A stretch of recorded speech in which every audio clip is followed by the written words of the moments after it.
Welcome to Goofy Harry. Today's adventure. What if Harry Potter was the forbidden son of Zeus and Lily Evans? If you haven't already, smash that subscribe button and ring the bell so you never miss a story. Now, let's begin.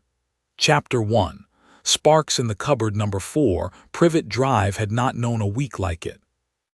The heat had sat down in July and refused to leave. And now it was August and still the gardens were browning.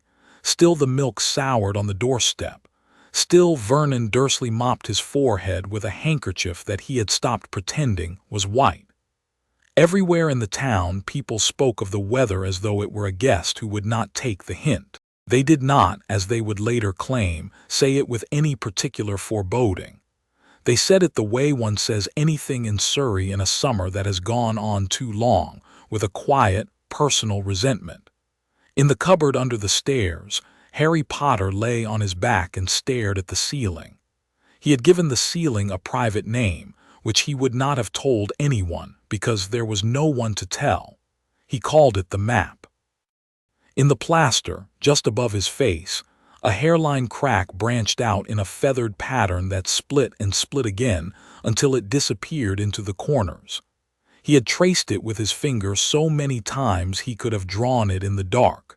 Tonight the map was warm. Not hot, not even uncomfortable, warm. The way a stone is warm after the sun has gone down. He touched it and the warmth moved under his finger, following his touch the way a cat follows a hand. He pulled back. The warmth stayed where it was for a second, then faded. Harry had learned over the years to log these things privately and to tell no one. He had a list in his head that he added to when nobody was looking. Glass that had rearranged itself at the zoo. Aunt Petunia's awful jumper that had kept shrinking until it fit his doll. Hair that grew back overnight. A teacher's toupee that had hopped from his head to Harry's chair in front of the whole class. These were the sort of things that got Harry locked in the cupboard, and Harry, who was not a fool, had long since stopped asking about them. Keep a list in your head. Tell no one. Wait. But he had also begun in the last year to log something new. Weather. When Dudley cornered him in an alley with his gang and took the last of Harry's 5-pence pieces, the sky that evening had been cloudless from horizon to horizon, and yet thunder had walked, dry and unmistakable, above the garden. When Aunt Petunia had told him, with a kind of satisfaction that she had polished in private, that he would not be coming on the family's summer trip, a heat lightning had stuttered over the rooftops for 2 hours without a single raindrop falling. The weather presenter on the telly had blinked and smiled and called it unseasonable, which was the kind of word that adults used when they did not want to know. Harry had begun to suspect, very quietly, that the sky knew him. He turned his head and looked at the vent in the cupboard door. A thin, hot bar of air came through it. The whole house was breathing like a sick animal. Upstairs, the floorboards complained. Dudley's heavy step crossed the landing. Aunt Petunia's voice, sharp as a clipped hedge, said something about the post. The post had been strange for a week now. Harry had picked up the first of the letters himself, a heavy yellowish envelope with his name written in green ink and the cupboard under the stairs given as his address. He had stared at that. His address. He had never thought of the cupboard as his before, and here someone had written it as though it were a place where letters could arrive. He had not been allowed to open it. Uncle Vernon had gone the color of a new brick and taken it out to the garden and burned it in the wheelbarrow, and Harry had watched from the kitchen window and told himself that he did not care. More letters came. They came through the letter box, and then, when Vernon nailed it shut, through the windows, and then, in a wet Sunday morning dream, through the chimney in a rushing spill of paper, as if someone had appended a warehouse over the house. Uncle Vernon had screamed at them as if they were children, and the letters had, in the way of all angry things that are not alive, ignored him. That's it. Uncle Vernon had bellowed this morning over the breakfast cereal. That is it. We are going somewhere they cannot find us. Who? Harry had asked because he could not help himself. Uncle Vernon had gone a shade Harry had not seen before. It sat between purple and blue. "Nobody you need to trouble about," he had said. "Pack a bag. We are leaving within the hour." They had left within the hour. Dudley had whimpered about his television. Aunt Petunia had wrapped 3 pairs of her best shoes in newspaper as though shoes were children. Harry had picked up his one spare shirt and a cracked pair of Dudley's shoes that almost fit, and he had gone out to the car and waited. The drive had taken all day. The coast, when they finally reached it, had been iron-gray, sullen, and much too cold, and Uncle Vernon had kept up a monologue about hotel rates and shifty innkeepers, until even Aunt Petunia had gone quiet. They had ended up on a rock in the sea, in a shack a fisherman had let them have for the night, and now the light was going and the wind was coming up off the water like a live thing. Harry lay on the cold floor of the shack on a pile of sacks and watched the single small window go dark. In the corner, Uncle Vernon and Aunt Petunia snored in a kind of broken dialogue. Dudley had taken the couch. Harry looked at the ceiling, which was low and damp, and thought about the map back in the cupboard, which had felt warm when he touched it. He held up a finger in the dark. He did not know exactly what he meant to do. He moved the finger, and over the shack, very softly, as though unwilling to wake Uncle Vernon, thunder muttered. Harry let his hand fall and pressed his knuckles to his mouth. His heart was too loud. The sound had not come from the sky exactly. It had come from his chest and from the sky and from the gap between. Something was going to happen. He was 11 today. Well, he would be in less than an hour. The luminous hands on Dudley's watch, which Dudley had flung against the wall and then ignored, said 20 past 11. Harry pulled his finger through the dust on the floor. He drew a number 1. Then he drew a 0 next to it. 10 minutes to 11. 9. 8. The watch hand slid forward.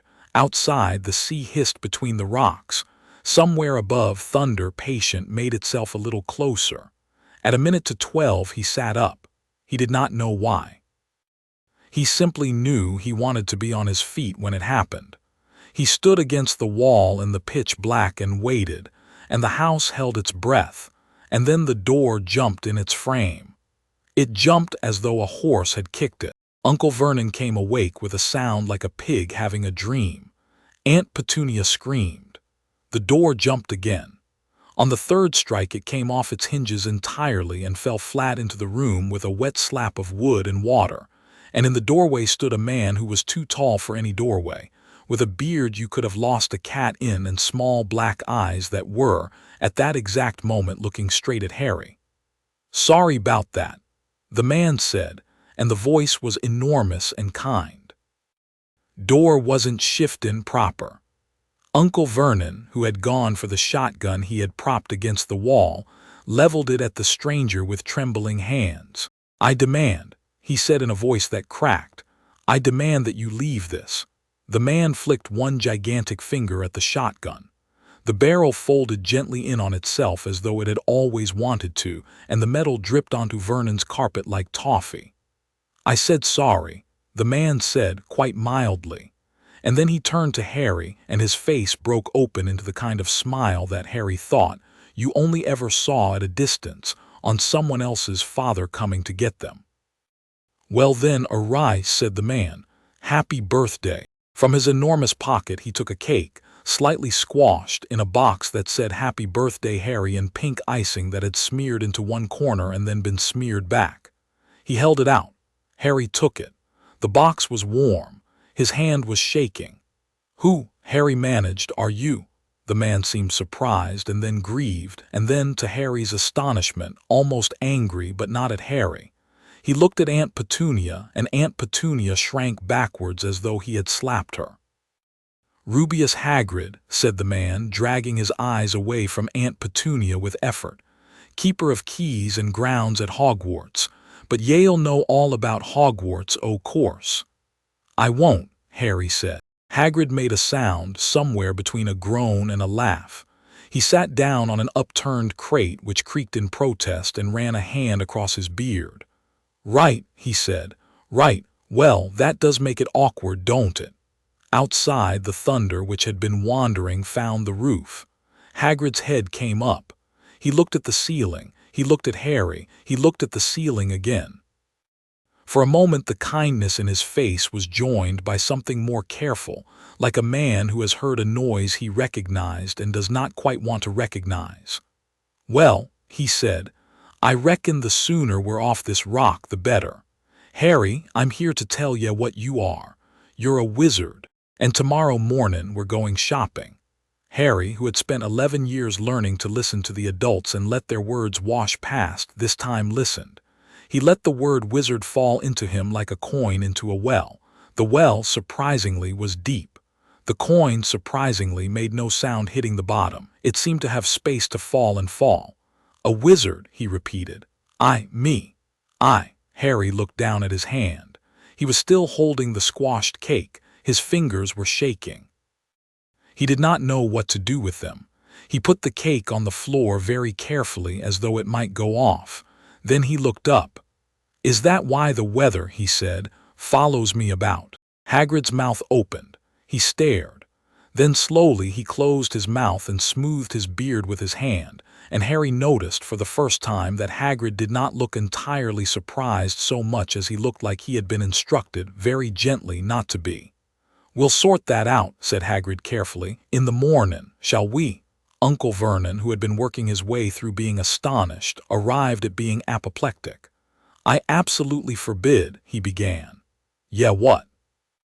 said Hagrid without looking at him. Uncle Vernon did not finish the sentence.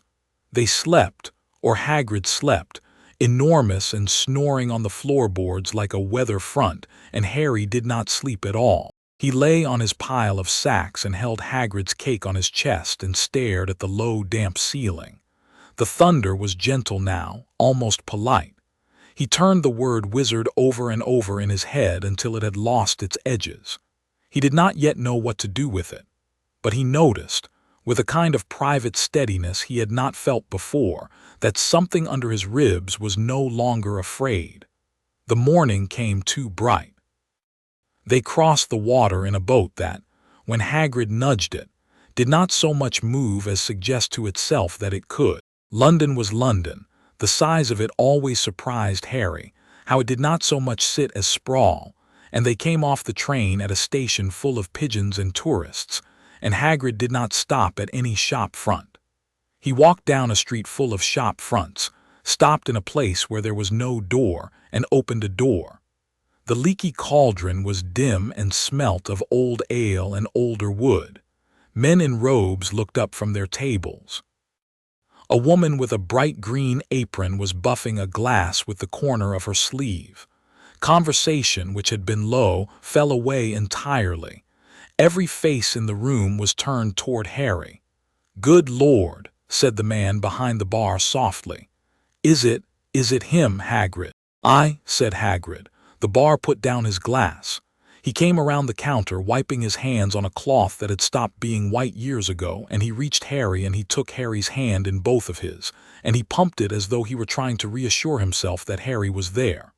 "Welcome back, Mr. Potter," said the man. "Welcome back, sir."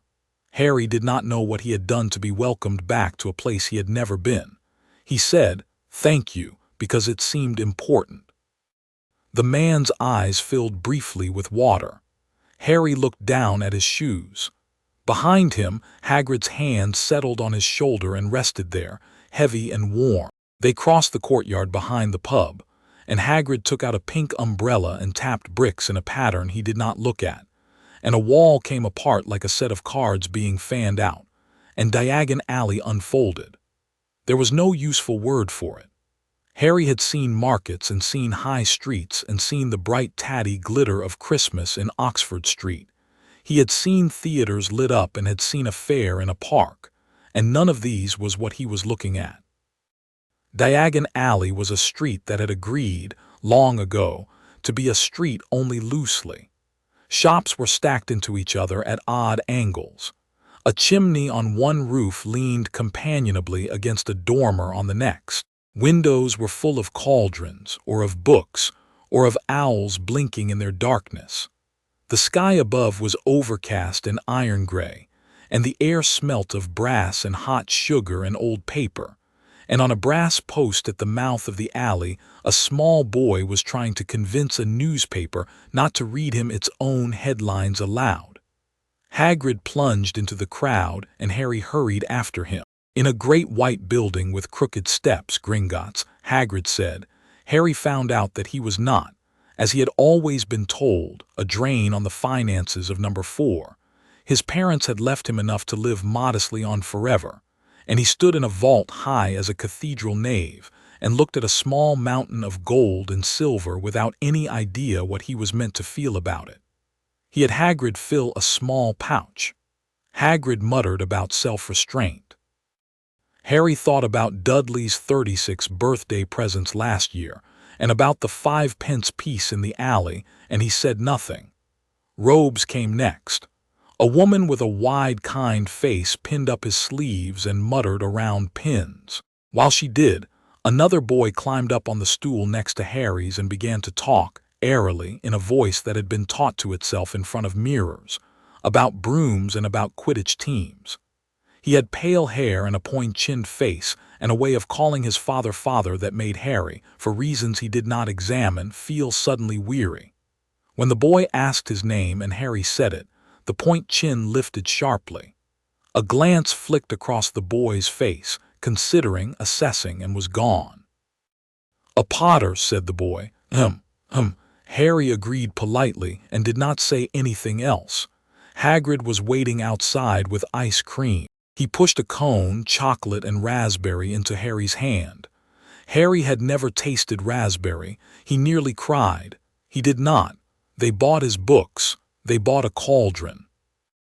Hagrid disappeared into an owl shop for longer than seemed necessary and came back with a snow-white owl in a gilt cage and said gruffly that it was a birthday present, and that Harry was not to say anything or he, Hagrid, would regret agreeing to come, which Harry understood was the way people who do not know how to say they care say that they care. He named her Hedwig, which he had seen in a book and liked. She looked at him without blinking, and he felt privately that she approved. Last on the list was a wand. Hagrid said Ollivanders, in a voice that had gone quiet. There was something of reverence in it. They walked to a shop front so narrow it looked as though the 2 buildings on either side had squeezed it out by accident. Above the door, a single spidery line of gilt announced, Ollivanders, makers of fine wands since 382 BC. In the window, on a faded purple cushion, lay a wand so plainly that it was the cleverest advertisement in London. Inside, the shop was dust and dim, and thousands upon thousands of long, thin boxes stacked to the ceiling. There was no one at the counter. "Good afternoon," said a voice, and an old man stepped out from between the shelves as though he had been there all along. Mr. Ollivander's eyes were pale and close to silver, and he had a way of looking at you as though he were measuring something in you that you had not known about. He did not blink much. "Mr. Potter," he said softly, "I wondered when I would see you. I remember your mother's wand as though I had sold it yesterday. 10¼ inches. Swishy willow, excellent wand for charm work. And your father favored a mahogany wand, 11 inches pliable, a wand for transfiguration." He paused. He considered Harry. His pale eyes drifted upward, almost embarrassed for an instant. He said, then, well, shall we? A measuring tape began unprompted to measure Harry's head and his shoulders and the space between his elbows. Ollivander, with his back to him, was drifting between the shelves, pulling boxes down, putting them back. Twice he stopped dead and stood a moment and then moved on. "Here, try this," he said, coming back. "Beechwood and dragon heartstring, 9 inches. Harry took the wand. He felt nothing. He waved it tentatively. Ollivander took it out of his hand before he had completed the wave. Number, try this. Maple and phoenix feather, 7 inches. The second wand did nothing at all. A stack of papers on the counter looked at Harry and stayed where they were. Try this. Ebony and unicorn hair, 8½ inches. The third wand threw a small, scornful spark out of its tip and died. On the 4th, 5th, and 6th, Ollivander's eyes began to light up. He liked difficult customers. By the 9th, he was almost laughing. By the 12th, he was muttering in a language Harry did not recognize and did not think was English. At the 13th, Ollivander stopped. He stood very still for a long second. Then he walked slowly to a shelf at the back, and from it he took down a box that had plainly sat untouched for a long while. He brought it to the counter and blew dust from the lid with a breath that was more ceremony than cleaning, and he opened it. "Holly and phoenix feather," he said quietly. 11 inches, nice and supple. Harry took it. Warmth ran up his arm. Warmth and something more, a note, like the first low note of a string plucked in an empty church, ringing out along the whole length of his spine. He lifted the wand. A shower of gold-red sparks came out of its tip and hovered in the air above his head for a breath longer than it should have. And then, with a soft sound of something offended, the wand cracked, not across, not into pieces, but a hairline crack that ran up one side of its polished length and stopped at the tip. Harry stared at it. The warmth in his arm was still there. The wand had not fallen silent in his hand. It had, if anything, sharpened. Ollivander's face had gone white. Not the white of fear, the white of recognition. His mouth moved. For a second he said nothing. Then, with almost the care of a man in prayer, he put out his hand and took the cracked wand back from Harry. "Curious," he said, which was a word he plainly did not use lightly. "Very, very curious." He turned the wand over in his fingers and his lips moved soundlessly as though he were counting. Then he lifted his pale eyes to Harry's forehead, to the scar there, and then away again. He disappeared between the shelves, and Harry could hear him moving along them, more deliberate now, even slower than before. He came back with a different box. This one was older. The wood of the box itself had darkened to a deep seashell amber. "A man who was not Mr. Ollivander," he said, "made this wand. It is one my grandfather acquired in a foreign market, a long time ago. I have never," he paused and looked at Harry with a quite new care, "I have never known what to do with it. Would you open it for me, Mr. Potter?" Harry lifted the lid. Inside lay a wand of holly like the first, but where the first had been a clean pale polish, this one had a slender dark line let into it, a hair's breadth thin, all along its length, as though a thread of something other than the wood had been coaxed in. Ollivander touched the dark line with one fingertip. "Olive," he said, almost to himself. "Mediterranean olive, grown on a cliff. The man who made this was not from any school I know of. I believe," he looked up and his voice was perfectly level, "I believe that wands grow where people are allowed to be themselves. Try it, please." Harry picked it up. The sound in his spine became a chord. He did not wave it. He did not need to. The wand in his hand felt like his own pulse, not foreign, not alien, but an old part of him coming awake, like a limb that has been asleep. Around him, Ollivander's shop did not erupt. Nothing flung about. The dust on the highest shelf simply drew itself up in a long, thin curl, like smoke, and lay along the top beam in a line of silver. The measuring tape beside him fell into a coil on the counter as though relieved. Ollivander stared at the dust. "Extraordinary," he said in a voice that had gone far quieter. "Truly extraordinary. 11¼ inches, Mr. Potter, holly, phoenix feather core but twinned with a hair of," he paused, "something else. The maker would not say, take very good care of it. The first one was yours. This one, I think, recognizes you." Outside, under the gray sky of the alley, Harry held the wand against his chest. The cracked first wand he had left in Ollivander's silk. Ollivander had said he would not take Harry's money for it. He had said, quietly, that Harry had paid for the old holly and olive wand long before he had walked into the shop. Hagrid had not spoken for some time. He was looking across the street. Harry looked too. Across the street, in the shadow of an awning, a man was standing. He was tall, heavy-shouldered, and wore a cloak whose hood had not been raised. A patch of dark cloth covered his left eye. The other eye was open, and it was a disturbing shade of blue, not pale, not vivid, but the blue of the sky between two storm heads, which is not a color you name. It is a color you look at and then want to look away from. The man was watching Harry. He was not watching Harry in the way the barman in the leaky cauldron had watched him, nor in the way the robes shop women had watched him. He was watching him the way an architect watches a building he designed a long time ago and has come back on a whim to see how it is standing up. Harry looked at him. The man inclined his head just a fraction and raised one hand, not in greeting but in acknowledgement. Beside him, an old woman sitting on the pavement held up a tin mug. The man dropped something into it. The sound it made was not the tinkle of a copper. It was the heavy, sober sound of gold. And then, as Harry blinked, he was not there. The place where he had stood held, for one beat, a column of dust that might have been any one of a dozen summer corners. It broke apart in a breeze that Harry could feel moving his hair. "Hagrid," Harry said. Hagrid was still looking at the spot where the man had been. His beard, Harry noticed, was moving. He was swallowing. "Who was that?" "I didn't see no one," said Hagrid, so casually that Harry understood at once he had seen everything. "Come on then, I'm buying you chips." Harry did not press. He had had 11 years of training in not pressing. He let Hagrid take him down the alley, and they did not speak about the man again.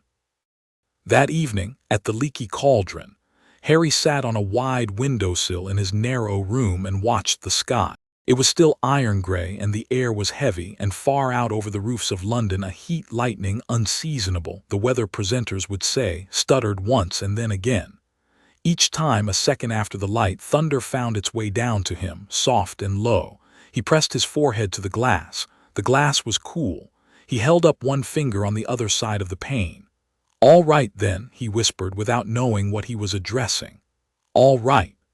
The thunder very tenderly answered. He did not know yet that the cliff where Lily Evans had once stood in a summer storm had been a cliff like this, looking out on a sea like this, under a sky like this. He did not know yet that the wand in his hand had been made by a man with an eye patch, a very long time ago, for the day he would be needed. He did not know yet what he was, but something in him, something that had lived 11 years in the dark under the stairs and traced the map with a fingertip because it had nowhere else to put its attention, sat up slowly in him for the first time, and opened one careful eye and looked out. Chapter 1 in Chapter 2. The sorting storm King's Cross was mild that morning, the kind of mild that only England gets, cloud without threat, a gray that had already apologized for itself. Harry stood between platforms 9 and 10 with Hagrid's parcel still under one arm, and the trolley Hedwig was sulking on under the other. And he felt, for an hour, as though the rest of his life had lost the trick of the whole exercise. Trains came. Trains went. Men in suits pushed past him as though he were a bollard.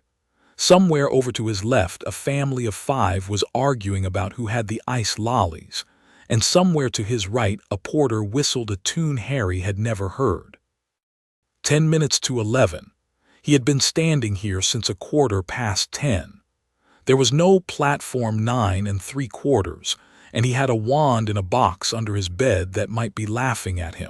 Then a voice behind him said cheerfully, "Packed with muggles, of course." He turned. A plump woman with a kind, tired face was marshalling a clutch of red-haired children through the crowd. One of them, a tall twin with a freckled grin, saw Harry's trunk and said, "First year, we'll show you." He winked at his brother, who looked identical down to the way his grin angled. "Don't dawdle. You'd be surprised how many of them dawdle, Fred." "Funny you should mention George." They ran straight at the brick pillar between platforms 9 and 10. They did not slow down. They went through. Harry, who had thought he was past surprise this morning, discovered he was not. He followed. The brick did not come up to meet him. He passed through a cool bead of air, like walking through a door, and he was on a platform under a roof of smoke-blackened ironwork. And a scarlet engine stood on the track with a great handsome curled number on its nose. And the smell of coal and iron had replaced the smell of asphalt and coffee. And Harry, with a distinct sensation of having walked into the page of somebody else's book, felt something in his chest uncoil a little further. He found a compartment toward the back. He dragged Hedwig's cage up onto the luggage rack. He sat down. He had nearly convinced himself the day was still on track when the door slid back and a red-haired boy in a jumper that had been washed until it had forgotten its color said, "Everywhere else is full. Mind, please," Harry said, and the red-haired boy sat. He had a smudge of something black on his nose. "Ron," said the red-haired boy, holding out a hand. "Weasley." Harry said. "Potter." Ron's hand, mid-shake, stopped. His eyes went up to Harry's forehead and back again and up again, and he sat back against the cushion as though pushed. "Are you sorry? Are you really?" "Yeah." "Blimey," Ron said, in a voice that was trying very hard to sound casual and failing in a way Harry immediately liked him for. "Blimey, sorry, I'm sorry, I won't, it's just—" "It's fine," Harry said, and it was. Ron's openness had the pleasant weight of somebody not having rehearsed his face. They were 15 minutes out of King's Cross when the door slid back again and a girl with a great deal of brown hair said, "Has anyone seen a toad? Neville's lost one." She looked at them. Her eyes stopped on Harry's forehead for half a second and moved on, and Harry was quietly grateful. "No, I should tell him. He's been looking in every carriage. You haven't, by the way, done any magic. Only I've tried a few simple spells just for practice and they've all worked for me." "Have they?" Ron said, in a tone that was equal parts awe and offense. "Oculus reparo," the girl said briskly and pointed her wand at Harry. His glasses, which had a strip of sellotape running down the bridge, went smooth. Harry blinked. The world was clearer than it had been in 3 years. "Oh," Harry said, "thank you." "Hermione Granger," said the girl with the air of one turning a page at a meeting. "And you are?" "Ron Weasley," said Ron. "And you're Harry Potter," said Hermione to Harry without asking. "I know, I read a lot."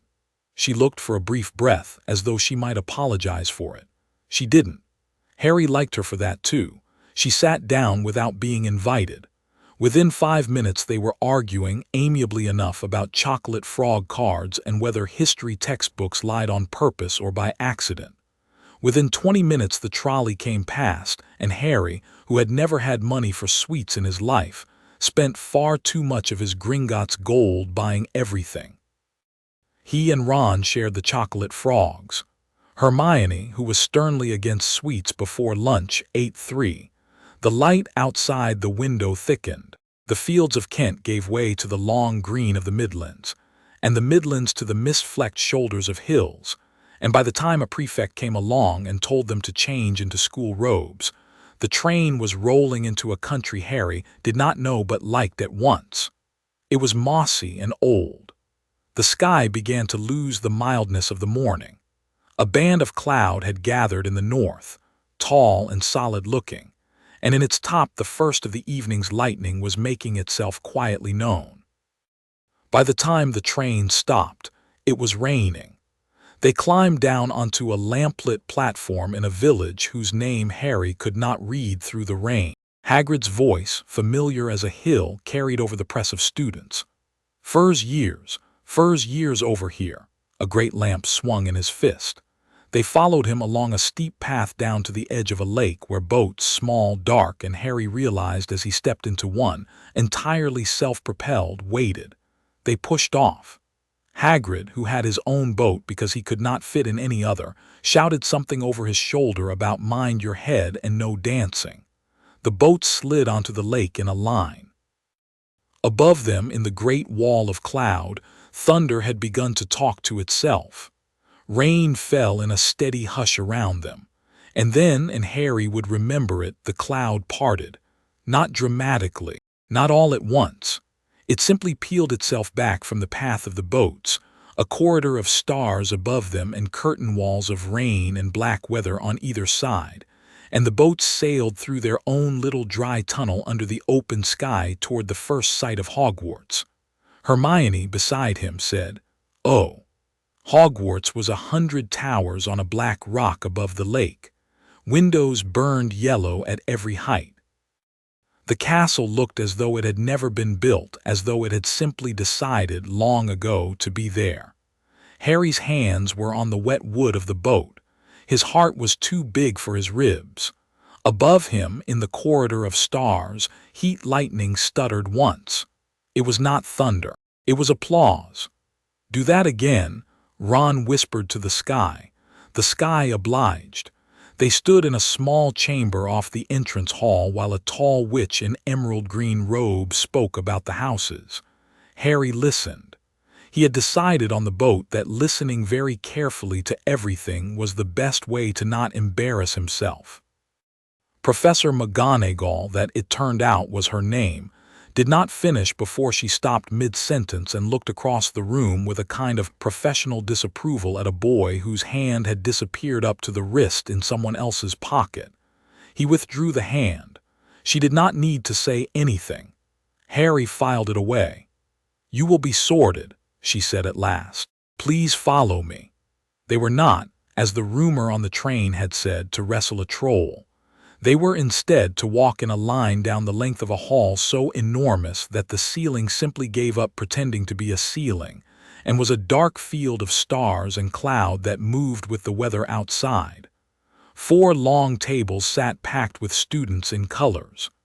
At the end, a 5th, shorter table sat raised, with the teachers. In the middle of the high table sat a man with a silver beard and half-moon spectacles, who did not look at all like a headmaster. He looked like a grandfather, but his eyes, when they found Harry, did something odd. They did not widen. They did not soften into welcome. For a fraction of a second, as Professor Dumbledore saw Harry enter the hall, his face did something you had to be watching for, a private, careful tightening around the mouth, a breath taken in a way that might have been a sigh had he let it out.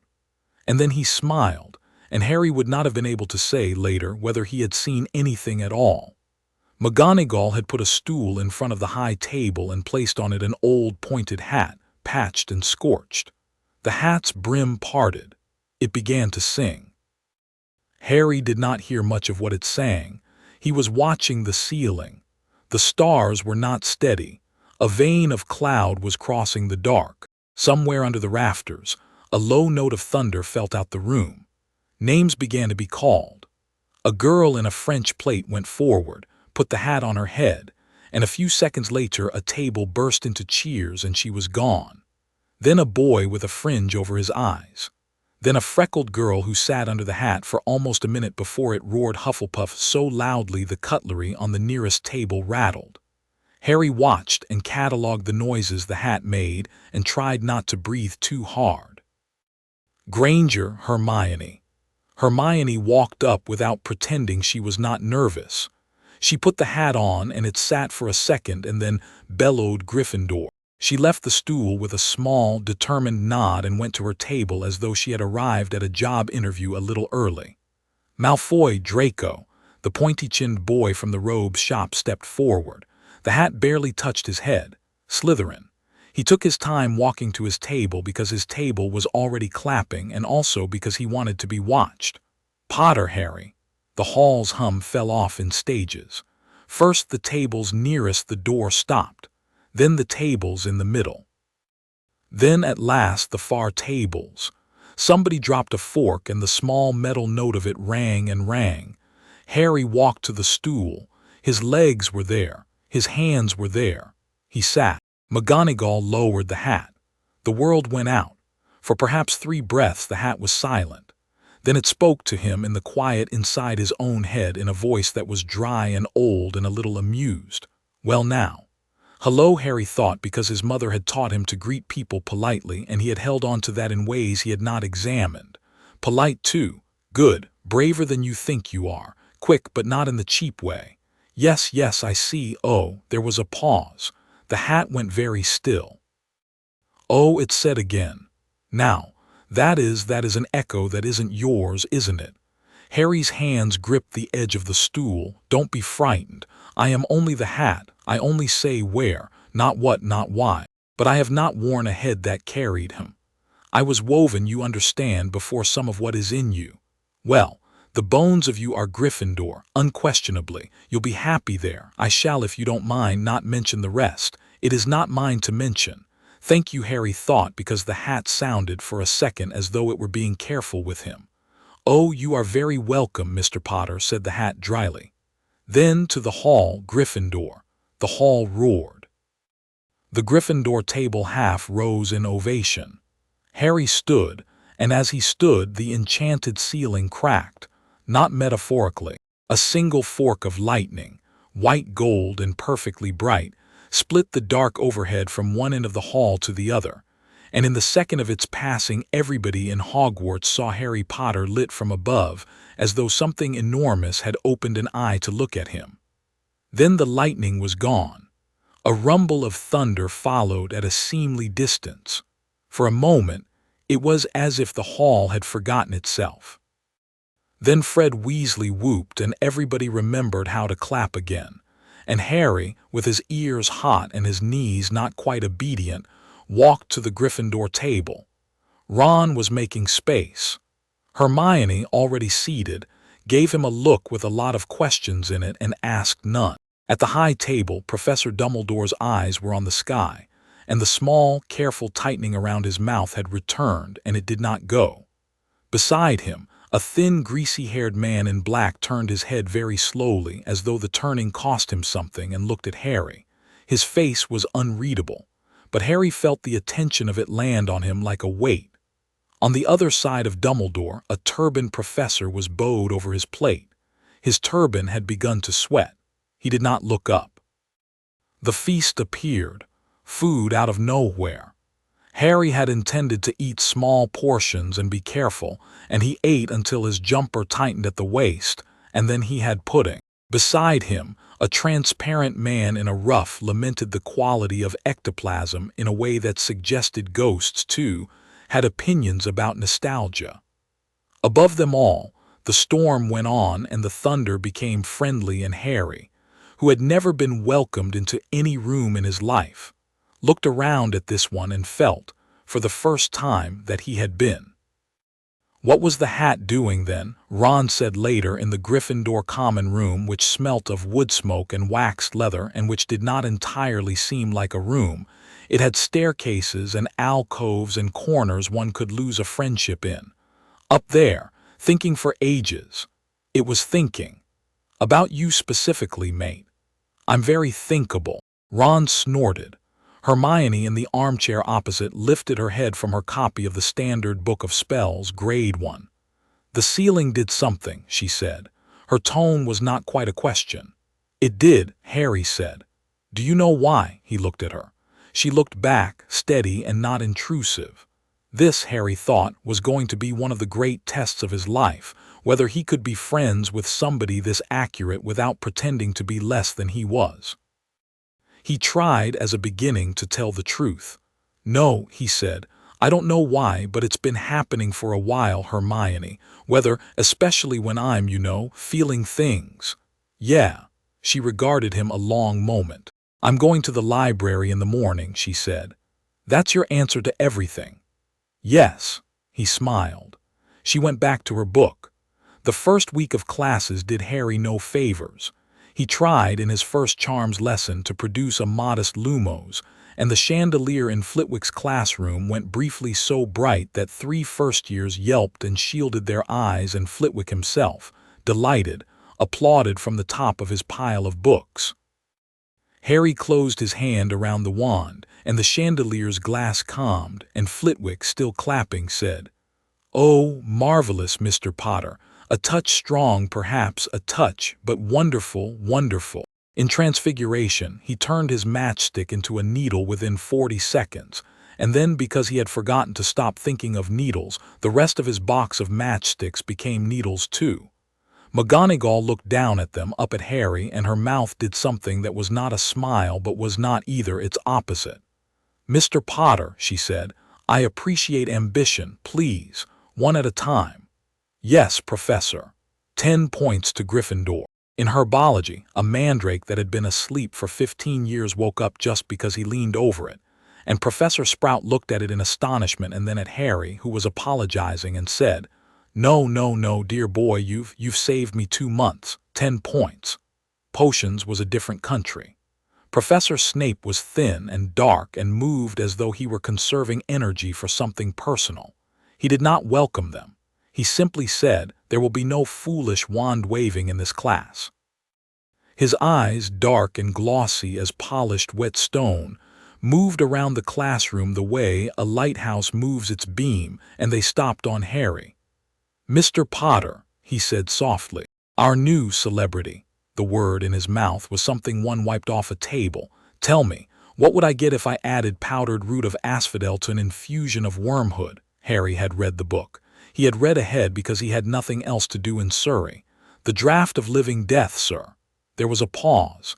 Snape's eyelids moved just a fraction. He had not expected to be answered.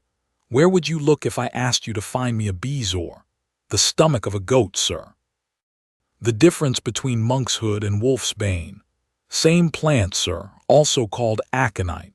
The class was very quiet. Snape's gaze did not leave Harry. It was not a hostile stare exactly.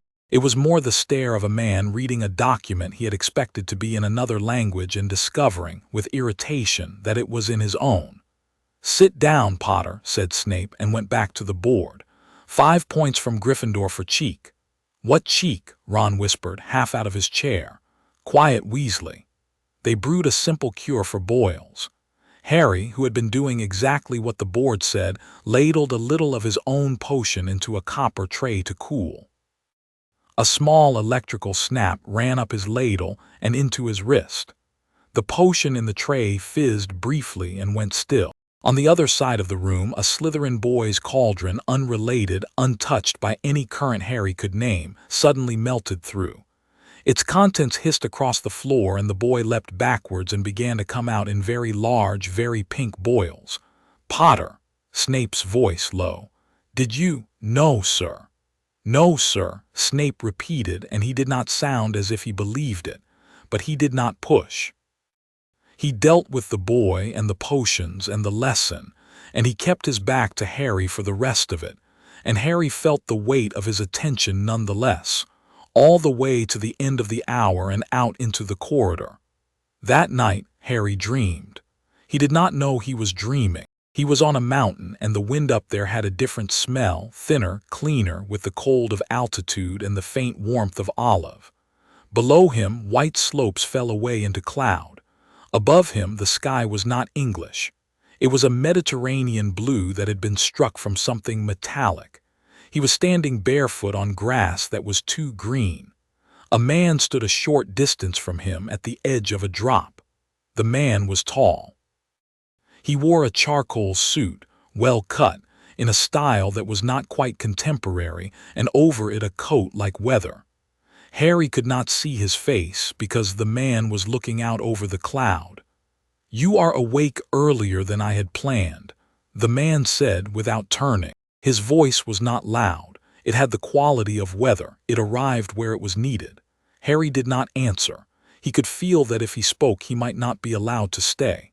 "I did not," the man said, "choose badly. I will not apologize for what I did not choose badly, but I will tell you, there is a reckoning coming that I cannot stop from this side, and when it arrives I will not be permitted to intervene. Do not be disappointed in me, Harry Potter. Be better than me." He turned then slowly. The face was handsome and grave and hard, and in his one visible eye was a blue the color of a sky between two storm heads. Harry opened his mouth to ask.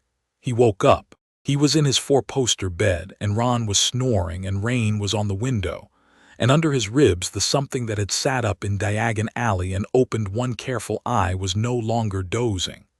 It was looking around with interest.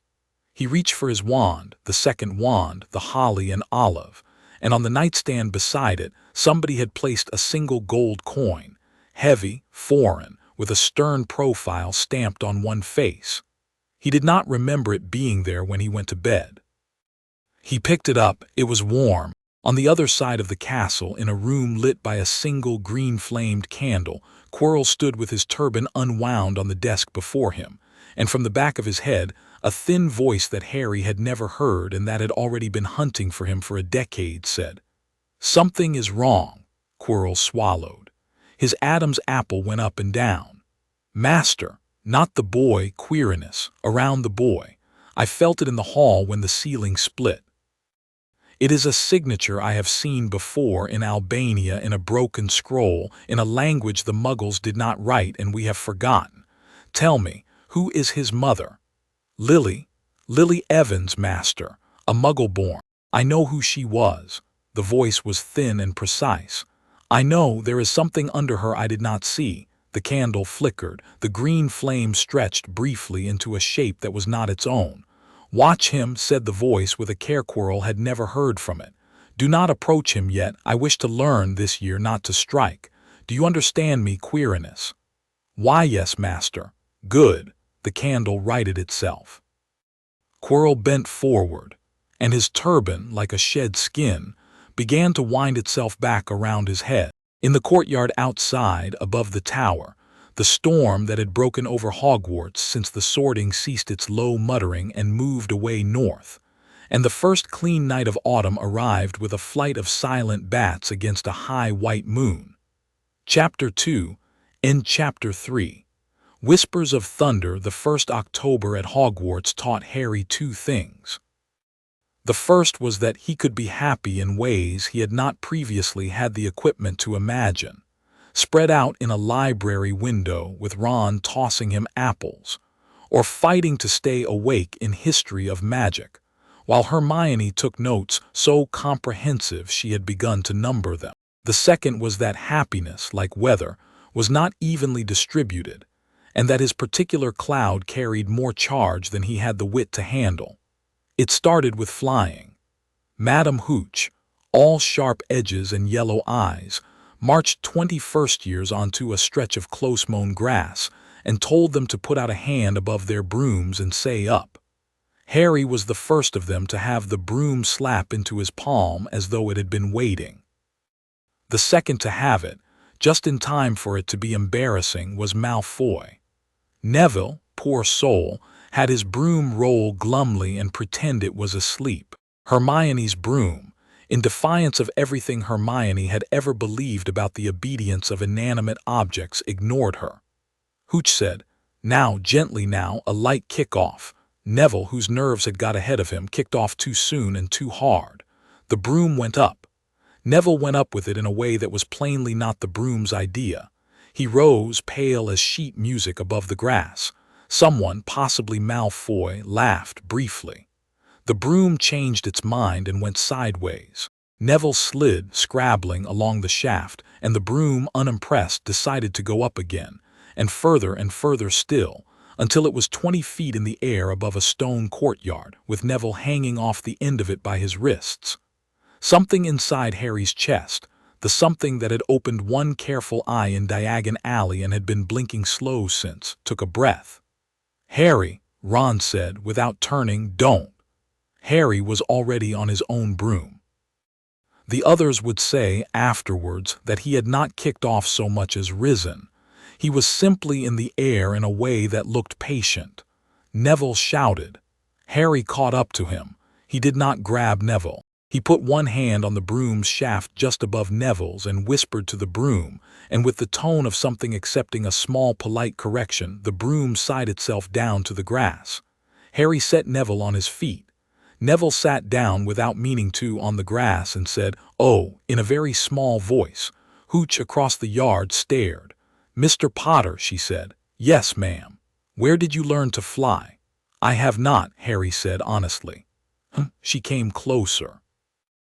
Her eyes flicked to the clouds overhead, which, Harry noticed now, had moved, quite sharply, inside of 2 minutes to sit over the flying pitch. Tell me, Mr. Potter, did you ask the wind to hold him up?" "I don't know," Harry said. Then, because he was learning slowly that lying would not work, "I thought, don't let him fall." "And it listened," Hooch said quietly. She looked at him for a long moment.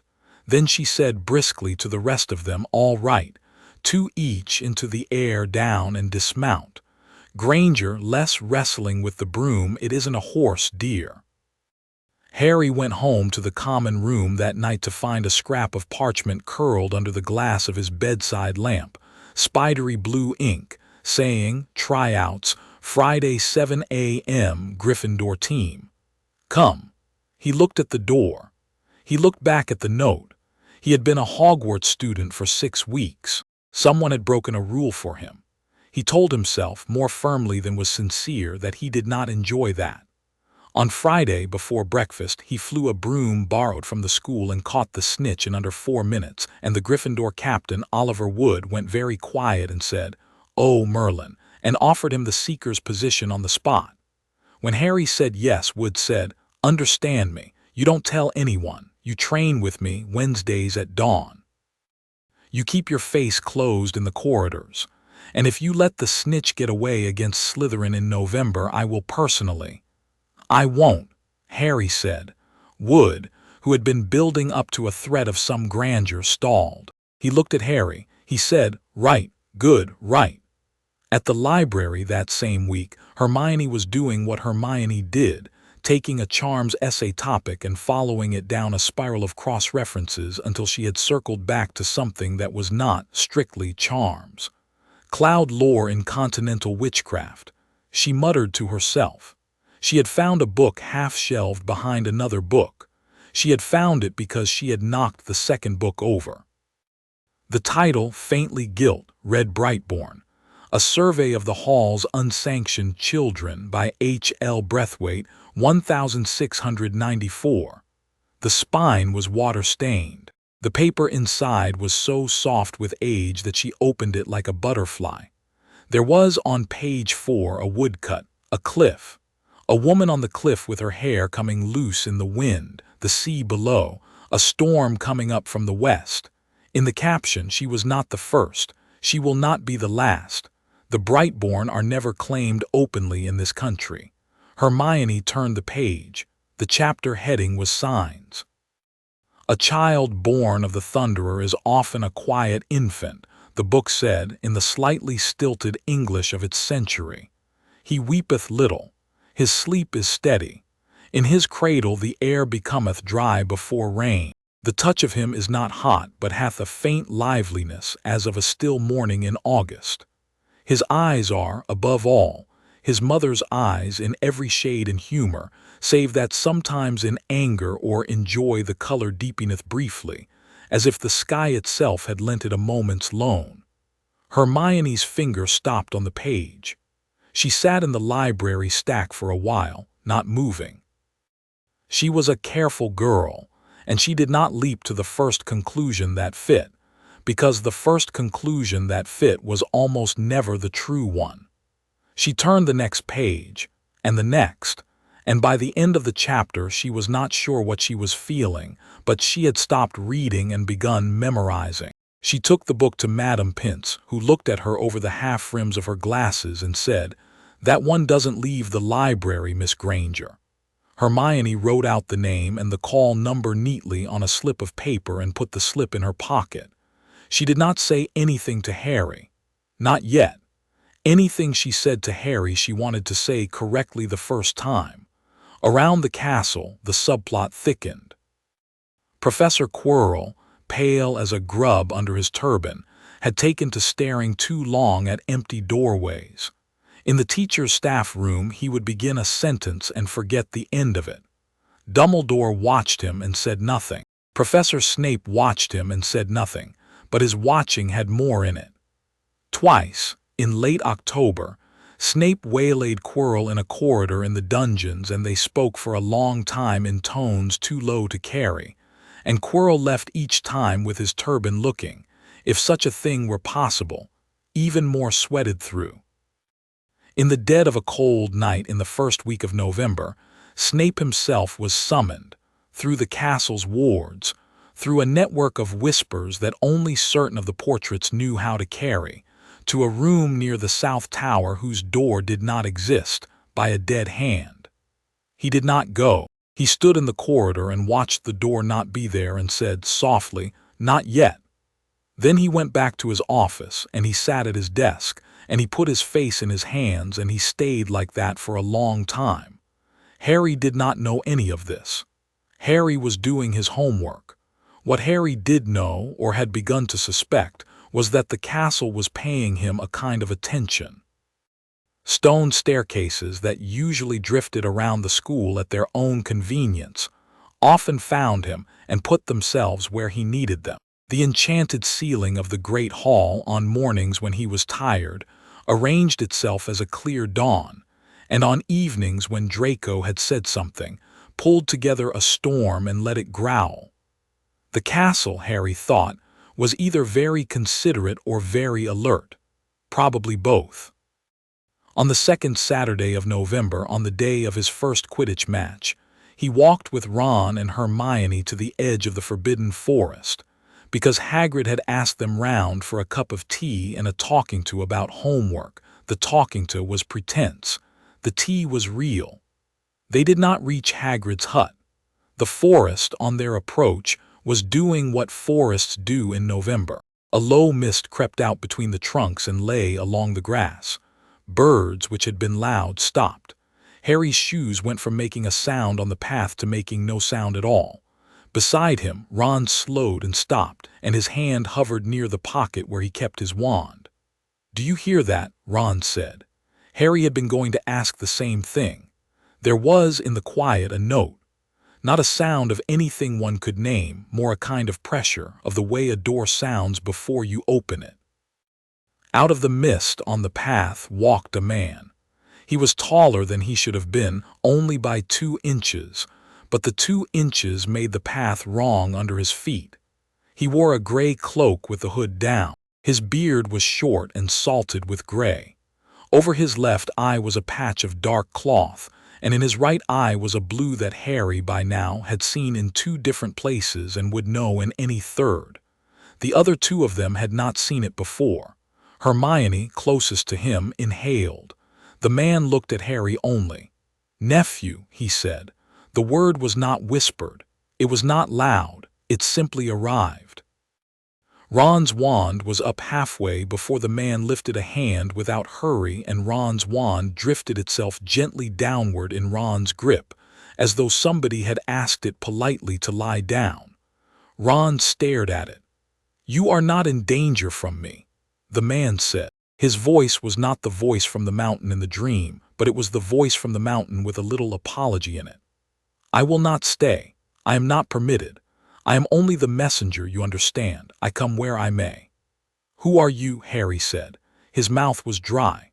The messenger tilted his head, the hooded one tilted, and his blue eye rested on Harry's forehead, on the scar, and then on Harry's eyes, and Harry had the clear sensation of something reading him, not unkindly but exhaustively. "You have your father's brow," said the messenger. Harry said nothing. His father, James Potter. Harry had a photograph of James Potter in his trunk. Hagrid had got it for him at the end of first week. The brow in the photograph looked nothing like his own. He had taken the photograph out twice and looked at it and put it back, because looking at it had not felt like coming home exactly. "Which father?" said Harry. Beside him, Ron's mouth fell open. The messenger, who had been grave, almost smiled. He did not let it finish. The almost smile slid down into a look of quiet approval. "You ask well," he said. "I am not permitted to answer. He will in his time speak to you. Until then, take this." He lifted his hand. In his palm was a coin, the mate exactly of the one Harry had found on his bedside the morning after the sorting and had since kept in the lining of his trunk. Heavy gold, stamped with a profile whose eye was a storm. He closed Harry's hand around it. The coin was hot, not uncomfortably so, warm like a stone on a beach that has been sat in the sun. Against his palm, Harry felt a little rhythm like a pulse with a long memory. "Keep it about you," said the messenger. "It will do nothing remarkable, but when what must come next comes next, it will be in your pocket, and that will be enough." He stepped back.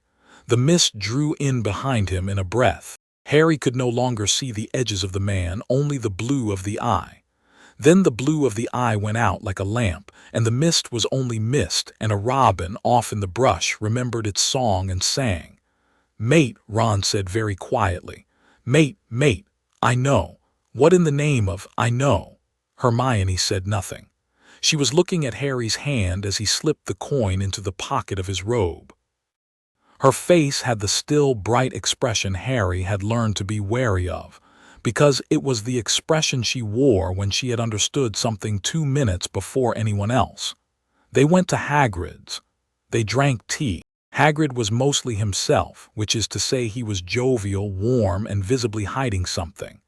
When Harry asked about his mother as casually as he could manage, Hagrid filled his mug so full it overflowed onto the table and he did not seem to notice. "Your mum," Hagrid said in a slightly rasping voice, your mum was your mum. She was fierce, bright, loved a summer, used to go up the coast in August." He stopped. He cleared his throat. "Look at us. Gettin' sentimental. Have a rock cake." Harry did not have a rock cake. He did not want to break Hagrid's teeth by proxy. He filed the coast away and the August in Hagrid's little stop, and when they walked back up the lawn toward the castle, the sun was setting behind the forbidden forest and the light fell red on the path, and Hermione said, without looking at him, "Did that coin have Greek on it?" I don't know," Harry said. "We'll look." They looked. In the common room, under the tabletop lamp, Harry drew the coin out. Hermione pressed her face close. The profile on the obverse was grim and handsome, with a laurel that had been worn down by time into what looked like a sinew of cloud. The reverse showed an eagle on a thunderbolt, wings half closed, with writing around the rim. Writing was in Greek. Hermione read it to herself. Her lips moved. She said, It's an epithet, Nephelegereta." She pronounced it slowly as though holding it in her mouth. "The Cloud Gatherer." Harry shut his hand around the coin. The warmth came through his fingers. Hermione said, "Harry." He looked up. She tried to find a gentle way and couldn't and gave up trying to be gentle. "Harry, I think I know something and I don't want to know it alone." He said, "Tomorrow, library, bring the book." She nodded once. The common room around them was noisy. Seamus was setting fire again to the edge of his homework. A fourth year was trying to sell a chocolate frog that had escaped. None of it reached them. Ron, who had been sitting opposite and not pretending not to listen, looked at them both and said in his quietest voice, "Whatever it is, right? Whatever it is, I'm here." Harry looked at him. He did not in that moment have words for what he owed Ron. "Thanks," he said. Somewhere in the upper dungeon, in a small stone chamber whose door did not exist, a man named Eleodoros Vance stood with his hands clasped behind his back and faced a candle that was not lit. He was 31, elegant, with the kind of beauty that does not ripen but stays where it was at 16. He wore robes of a deep olive green. A silver pin at his throat held the cloak closed. He said in Greek without raising his voice, "It is done." The candle lit. The flame was green and it stood up tall as a small child. "Tell me," said the voice in the flame. "I have felt him, Master, as you described, the signature in the great hall, the imprint on the field when he stopped the Longbottom boys' fall. And this evening at the edge of the forbidden forest, an older signature, very faint, as though another one of the bright walked briefly in his path." The voice was silent for a beat. "Hermes," it said. Eleodoros's eyebrows lifted. "I assumed. Hermes, Mr. Vance. Nobody else of that line moves unnoticed between a school's wards, a courier, or an ambassador if I am less fortunate. The boy is being spoken to." "Should I speak to him first, Master?" "I could." "Number," the voice was not sharp, it was thoughtful. "Number, I want him to come into it. I want him full in the power and confused by it when we act. Half a god is a thing to manage, a terrified half-god is a thing to take. Test him softly, Mr. Vance, a small monster. Make him use the gift, do not be seen." "Yes, Master. A hellhound, perhaps. Newly whelped, the kind that has not yet learned to hunt a man in numbers. We want him to win. We want him to know it. And we want him afterwards to feel guilty. That is delicate, Master. We are delicate people, Mr. Vance." Eleodoros did not smile. He had not smiled since he was 13. He bowed precisely, and the candle went out, and in the dark he folded his gloved hands and waited the required minute before leaving, because the cloaked man inside the man he served did not like to be rushed on his way back to wherever it was that he now lived. The hellhound came 3 nights later. They were outside after curfew, Harry, Ron, and Hermione, with the gold coin warm in Harry's pocket and the book Brightborn open on Hermione's lap by torchlight, because Hermione had decided, with all the guilt of a model student, that sometimes a rule had to be broken to answer a question that was keeping her awake. They were sitting in a half-circle of stones on the edge of the lake, where the wards were thin and the lantern light of the castle did not carry. It was not raining. "If you are," Hermione said, speaking slowly as though laying each card down, "what I think you are, then the book says there is almost always what it calls a signum, a sign, a mark on the person, something that the god does so that he or she can find the child again later. Sometimes it's obvious, a birthmark, sometimes it's buried. Maybe, I don't know, maybe the scar, but it would have been there before the scar." Harry's hand went to his forehead. The skin over the lightning bolt scar prickled under his fingers. "I think," Hermione said, "I think your scar was added to by the curse. But I think there was something there before the curse, and I think that is why the curse didn't take. I think it was. I think the curse tried to go through a door and the door had a better lock on it than anybody knew." Harry said quietly, "I dreamed of a mountain." Ron, who had been silent, said, "Mate, you never." "I didn't. I have now. I've dreamed of it twice. The first time the night after the sorting. The second time last Tuesday. A man talks to me. A man with a blue eye. He said he didn't choose badly." "Well," Hermione said, and her voice caught just a little. "Well, Harry, I mean, he didn't, did he?" Harry almost laughed. Hermione always found the way to say the true thing. That was the moment the hellhound arrived. It came out of the reeds on the far side of the half-circle, low and sideways, black as the inside of a chimney, with eyes like wet coals. It was not large. Eleodoros had sent a whelp. It had not yet reached the size of a full-grown hound. But its mouth, when it opened on seeing them, was all teeth and red, and the sound that came out of it was not a bark. It was a cough, like a chest full of cinders clearing its throat. Ron was on his feet. Hermione, to her credit, had already pushed the book behind her and brought her wand up. Harry stood and felt something in his chest wake all the way. "Down," he said. The hellhound did not go down, it sprang. The rest of what happened took, altogether, perhaps 3 seconds. Harry's wand was not yet in his hand. His hand was his hand. He lifted it, palm out, toward the hellhound in midair. He said nothing. The coin in his pocket went suddenly hot and then cool. The lake, which had been dark, reflected along its whole length a single running line of silver, as though a wire had been drawn through the water and pulled tight. The air sparked. It was not a bolt from the sky. There was no cloud. It was more as if the space between Harry's palm and the hellhound's chest had decided, very briefly, that there was no difference between them, and had remedied that by becoming a short white rail of live current. The hellhound was struck full in the chest. The noise was not the crack of thunder. It was smaller. It was the noise of a bell being hit with a hammer underwater. The hellhound, mid-leap, simply went out. It did not crumple. It did not fall in 2 pieces. It went out the way a candle goes out, and the black of it condensed into a small crumple of ash that fell, almost politely, into the reeds. Harry was on his knees. His palm was numb. His hair was standing on end. Nobody said anything for half a minute. Ron said in a high, very young voice, "Bloody hell, mate." Harry turned his hand over. It was ordinary. A boy's hand with a callus at the base of the thumb. He stared at it until he could make it feel like his own again.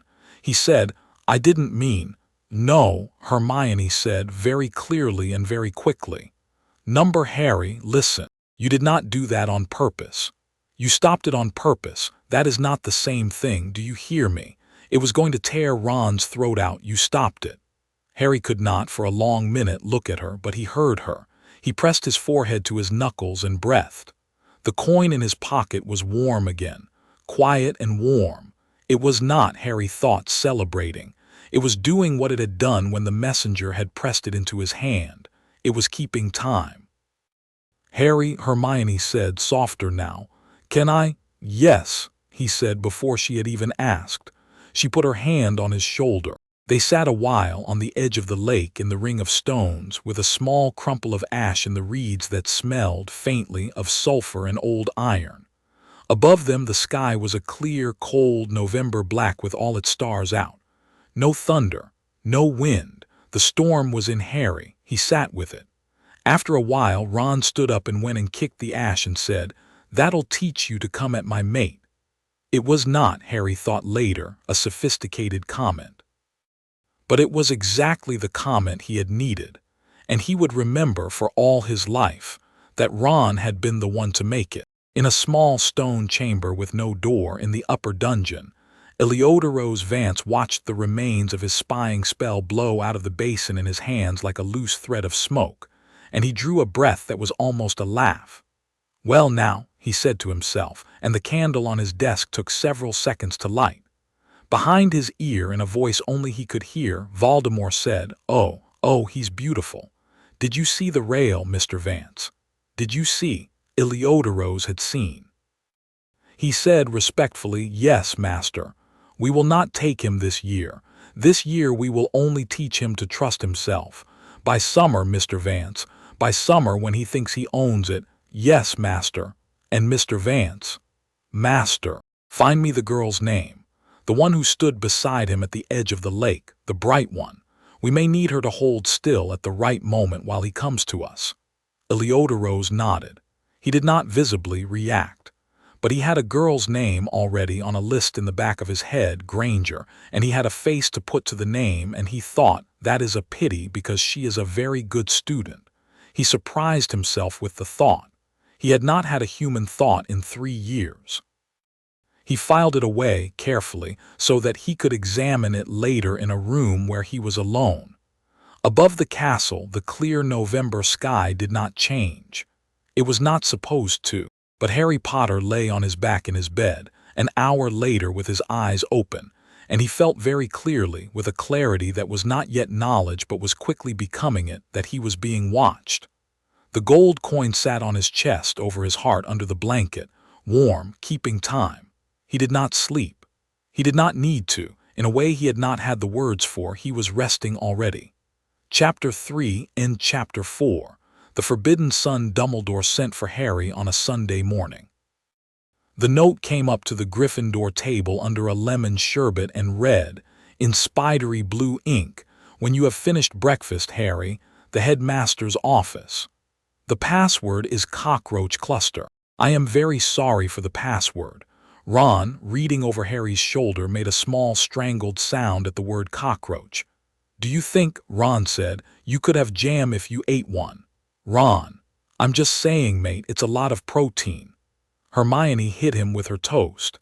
Harry did not laugh because he could feel under his ribs a thing coiling itself up to sit. He had been waiting for this summons in some way since the hellhound. He had known without needing to be told that what had happened by the lake was not a thing that could be unseen, and that the headmaster had eyes in the castle Harry had not yet catalogued. He had expected the knock to come. He had been surprised only that it had taken 3 days.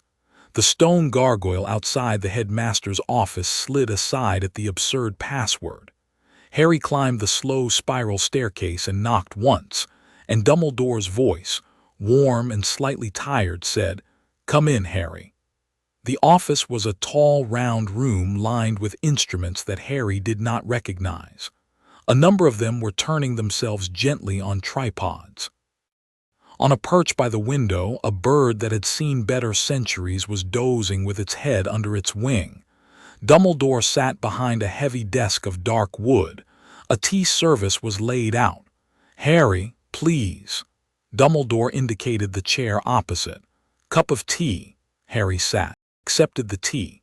He said nothing because he had learned as a child in Surrey that when adults wanted to say something difficult it was quickest to let them find their own way. Dumbledore picked up his cup and looked at it and put it back down without drinking. "You will have gathered," Dumbledore said, "that there are a number of things I have not told you." "Yes, sir."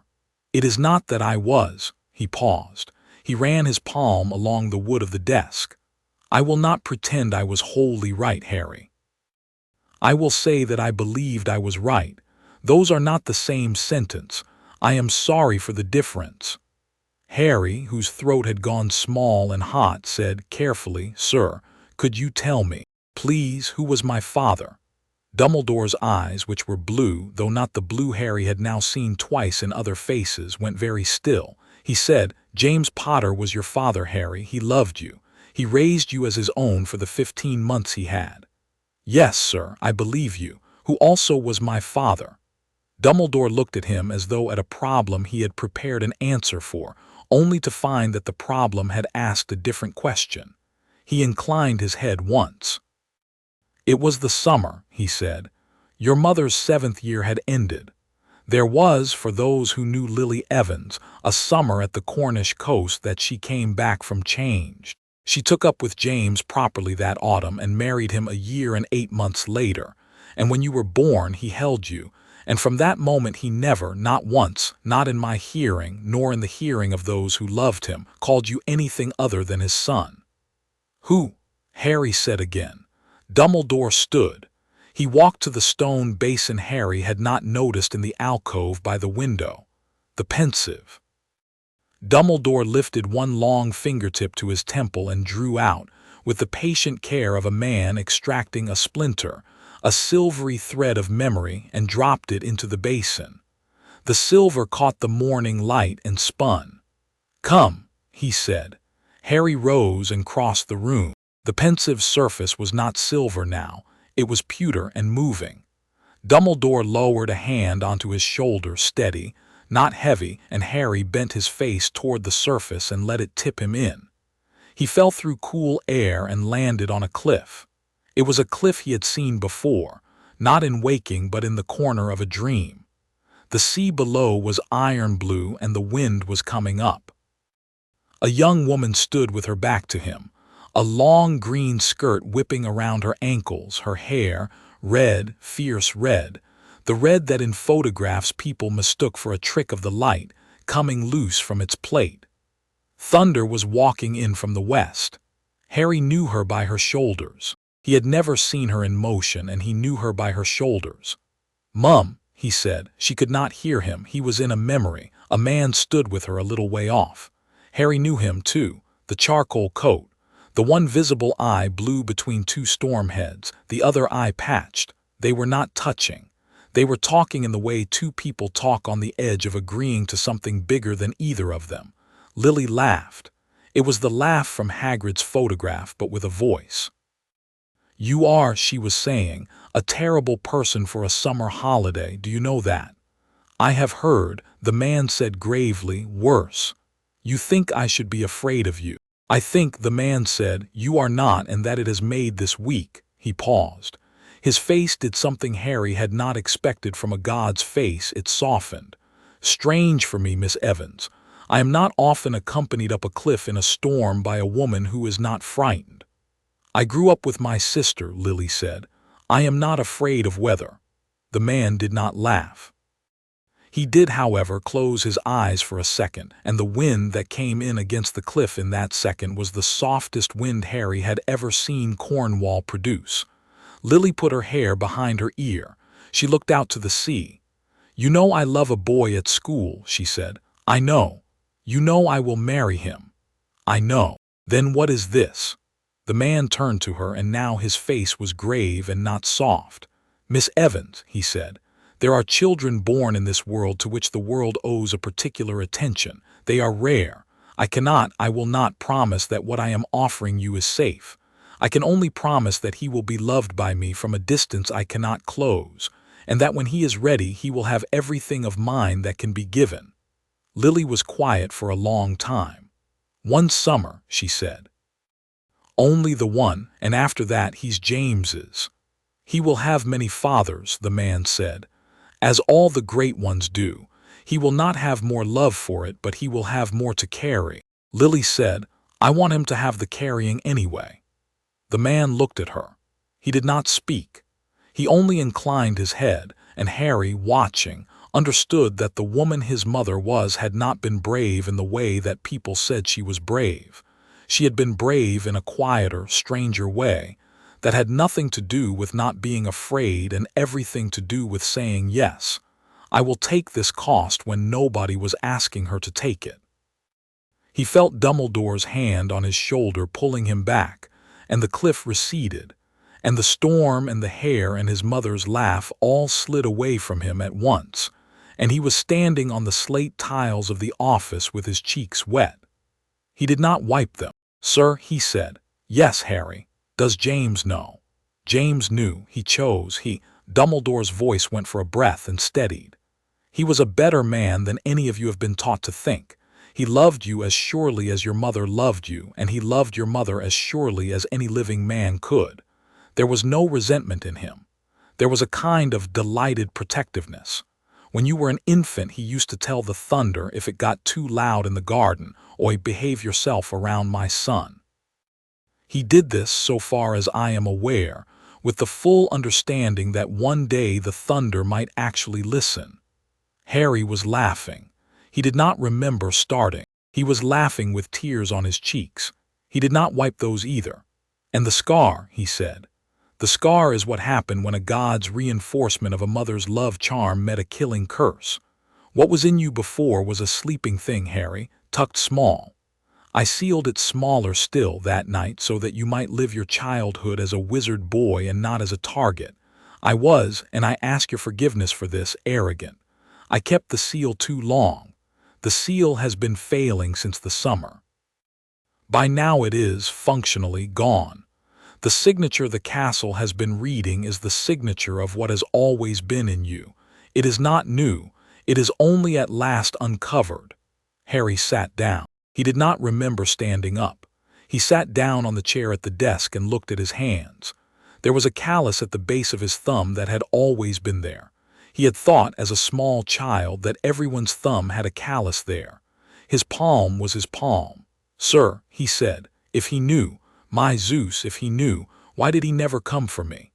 "He cannot," Dumbledore said simply. "The ancient laws bar an Olympian from taking back a child who has been raised in a mortal's house. Your father by blood may speak to you through storms, through dreams, through couriers. He may leave things in your path. He may not appear to you in person in the waking world, not until you have come to a place that is neither mortal nor his, and there are very few such places in the world, and even then only briefly. He has kept the terms of his oath to your mother, Harry. He has kept them well. Do not, for this, hate him." Harry, to his surprise, did not hate him. He had thought he would. He had half got ready to. But sitting in this chair, in a warm room, with the taste of his mother's laugh still in his ears, he could not find the hatred. What he found instead was a small, unruly thought, which was that if a god had chosen his mother, there was a reason, and the reason was not mysterious at all. It was Lily. It was her standing on a cliff in a storm laughing, "I grew up with my sister." Harry did not hate Zeus for choosing her. He understood him in a way that surprised him. He said as much, more or less. Dumbledore let out a breath. "You are," he said, "your mother's son in this, Harry, thank you." There was a knock on the office door. Harry had not been expecting more, but there was more. Dumbledore said, "Enter," and the door opened on a tall man with long black hair, in traveling robes, looking 20 years thinner than he should have been. His face was all angles. His eyes were gray and very bright, and when they fell on Harry they went briefly wet. "Sirius," Dumbledore said. "Dumbledore." The man's voice was husky from disuse. "Is he?" "I have told him." "Oh, thank God." The man came across the office with the loose, long-legged stride of a dog returning to its family, and he dropped to one knee in front of Harry's chair. He did not touch him. He was careful. His eyes were going back and forth over Harry's face as though reading a letter. "I'm your godfather," he said. "Sirius Black. I was James's best friend. I was there. I was there when you were born, and I was there on the last Christmas, and I would have been there through everything but for a little trouble that we'll sort out later." He glanced at Dumbledore, whose mouth twitched almost invisibly. Harry, I have been wanting to see your face for 10 years." Harry, who had always thought of himself as watching people from a polite distance, discovered, to his own surprise, that he was hugging a man he had never met. Sirius's arms were very thin. He smelled, faintly, of wind and soap.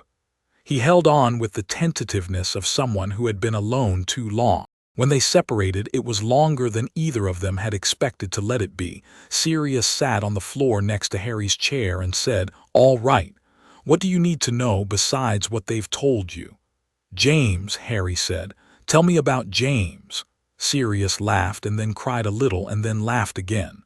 "Oh, pup, I could go on for a month." He went on for nearly an hour.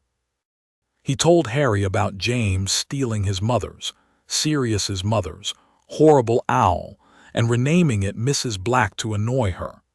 He told Harry about James at 16 climbing into a tree to fetch back a kitten, because he could not stand to see a small thing afraid. He told Harry about James at 21 holding his newborn son on his chest in a hospital corridor, and saying to the whole corridor, "This one is mine.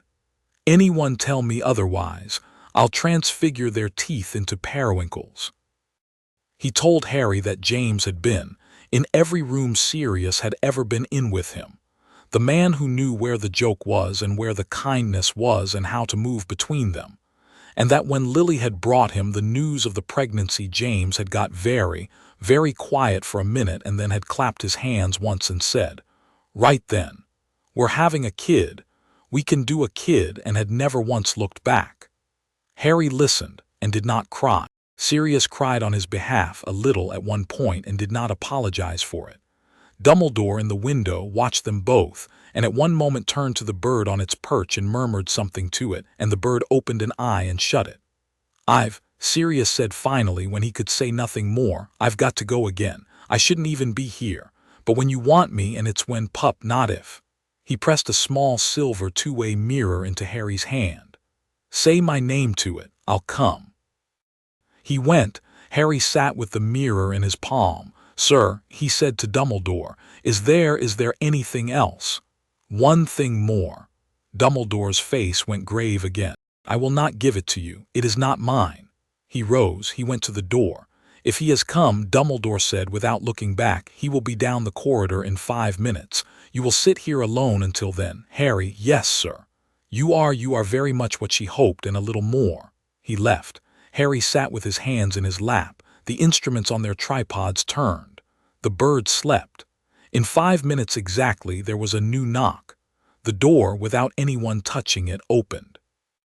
Severus Snape stood in the doorway. He did not come in. He did not speak. He held in his left hand a small silver phial. "Potter," he said. "Sir, I want to give you something."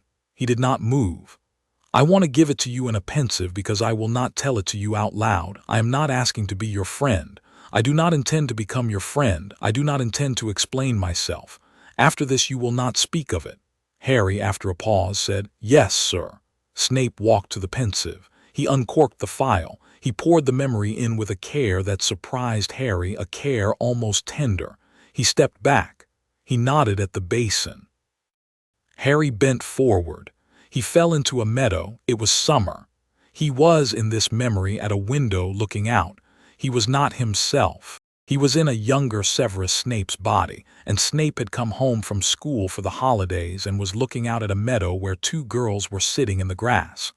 One was Lily Evans. She was laughing. The other, Harry realized with a quick soft pang, was a girl he did not know, Petunia, when Petunia had still been capable of Lily. They were making daisy chains. Lily was putting one on her sister's head, and over them a storm was coming up. Lily lifted her face to it. She laughed again and said something to Petunia that made Petunia laugh too, for a breath. Then Lily stood up. Her hair came loose in the wind. She turned her face into the storm like someone greeting a friend. She opened her arms and let the rain take her. She did not run. She did not flinch. She stood with her eyes closed and her mouth a little open, and she was laughing. From the window Snape watched her, and his chest, which was Harry's chest for the moment, ached in a way that was not romantic and not quite friendly. It was something stranger. It was the ache of a boy who had already begun to understand that he would always love Lily in a way that would cost him, and that she would never know, and that it did not matter. She was laughing in the rain. The memory ended. Harry surfaced. His cheeks were dry this time. His chest was tight. Snape was not looking at him. He was looking at the bird on its perch. She was not afraid of storms, Snape said to the bird, to the room, to nobody. I thought you should know that, in case you ever. He stopped. He closed his mouth. He left the room without looking back. Harry sat a long time. He trained with Dumbledore in the evenings through the end of November and into December, in a room the castle provided that was not usually there. He practiced not power but restraint. A ball of paper set on a stand 3 feet from him. Harry was to bring the air between himself and the paper to the edge of sparking but not over. He failed 8 times in a row.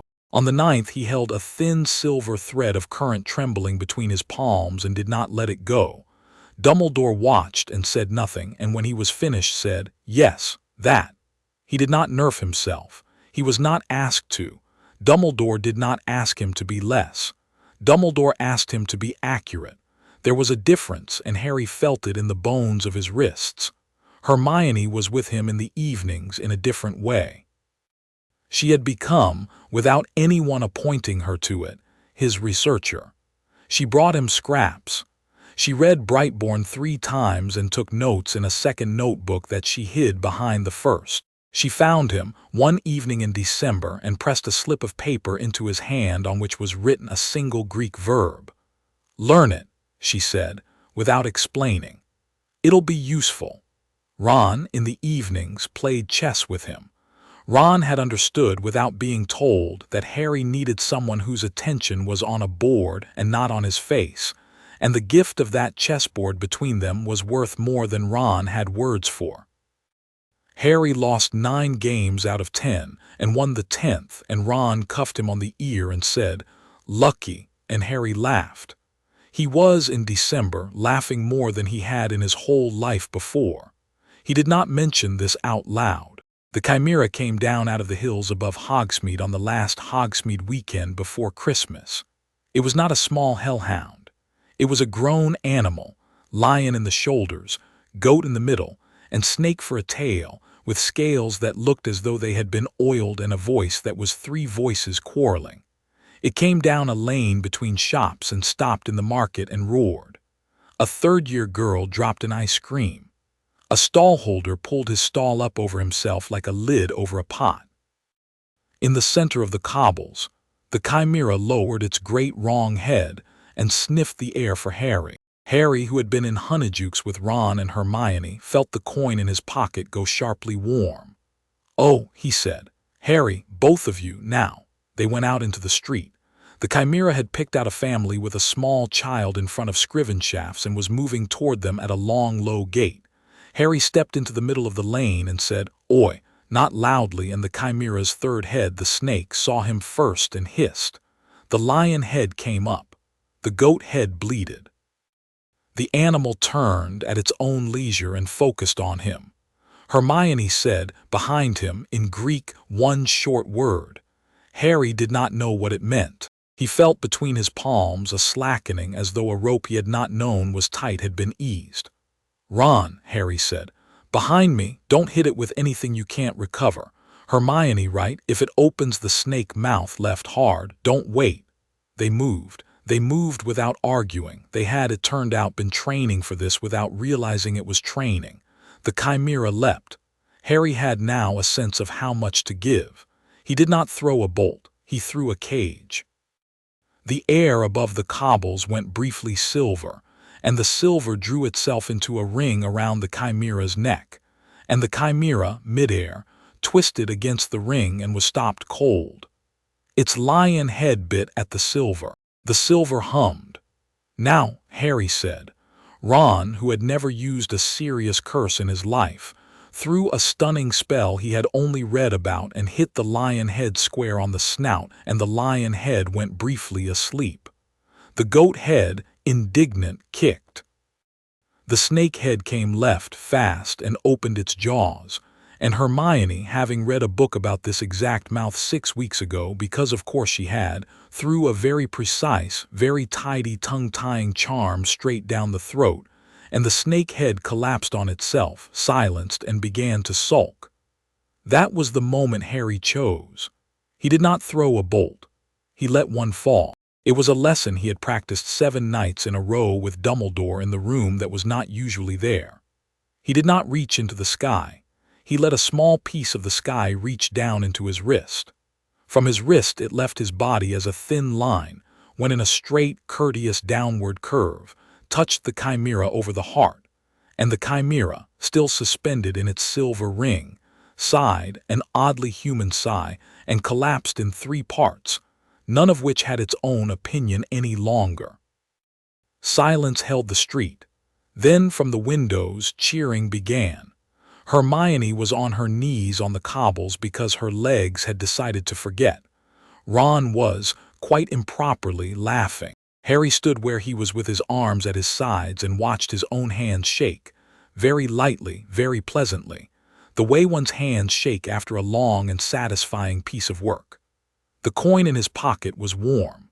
From the far end of the street, a man in a deep olive-green cloak who had been watching the whole thing through a small obsidian mirror in his palm, closed the mirror, smiled not with his mouth, but with the small line at his temple, and turned away. "Master," Iliodaros said that night. He called it down, he chose it. "Yes," said the voice, it was quiet, it was careful. Harry had not heard this version of the voice. Iliodaros had twice. "Yes, and Mr. Vance, Master, is ready to be taken." When Master, there was a pause. The candle on Iliodaros's desk stood up tall. In the spring, Voldemort said, "We will give him the winter, let him learn to love it. The harder you love a gift, the worse you bleed when somebody reaches for it. Prepare the site, gather the pieces I require, and Mr. Vance, Master, make the arrangements for the girl." Iliodaros's hand, for a fraction of a second, did not move. Then it bowed. "Yes, Master." The candle went out. Iliodaros did not light it again. In the dark he sat for a while, and he did not, for once, examine why his hand had hesitated. He did not need to. Above him, across the castle, Harry Potter was already asleep, his hair still smelling of cold and rain, his cheeks pink, his scar a line like a letter in a language that had begun at last to read. Chapter 4 and Chapter 5. Storm over Hogwarts. Winter came into Hogwarts slowly. The lake froze at the edges first, then further out, and then by the Christmas holidays it was a single sheet of gray glass that cracked musically at sunset. Owls flew high and fast, as though the cold air above the clouds were offering them a better route than the lower one. The castle's fires went up to their heroic winter height. For a time, for a little while, Harry Potter was happy in a way that had nothing to do with being anyone's son. He spent Christmas at Hogwarts. Ron stayed. Hermione went home for a week to her parents and came back with a stack of books so tall she had to carry it in 3 trips. The morning of Christmas Day, Harry woke to find, at the foot of his bed, a heap of presents such as he had not known existed. A hand-knitted jumper with an H on it from Mrs. Weasley, who had apparently decided, at some distance, to adopt him.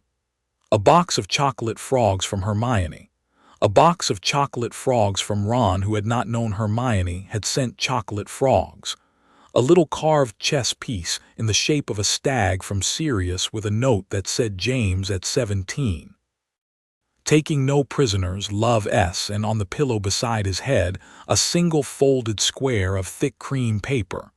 The paper had no signature. It read only, "Courage is a good wand. Restraint is a better one. The year ahead will be long. I will be with you in weather, your father." Harry looked at the paper for a long time. He tucked it inside his pillowcase. He did not all day mention it. Quirrell was not at the feast on Boxing Day. Snape, when Harry came into the great hall that evening, was watching the empty seat at the teacher's table as one watches a stain spreading on a linen cloth. When Harry's eyes caught his across the hall, Snape did not look away.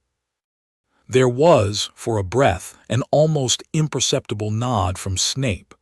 Harry returned it. Neither of them had to pretend afterwards that it had happened. Quirrell came back the following week, thinner, paler, with the distinct appearance of a man who had been walked up and down.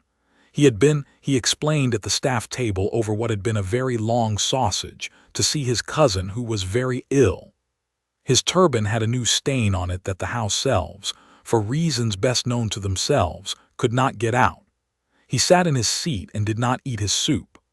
On the Friday of that same week, an announcement appeared on the notice board in the entrance hall.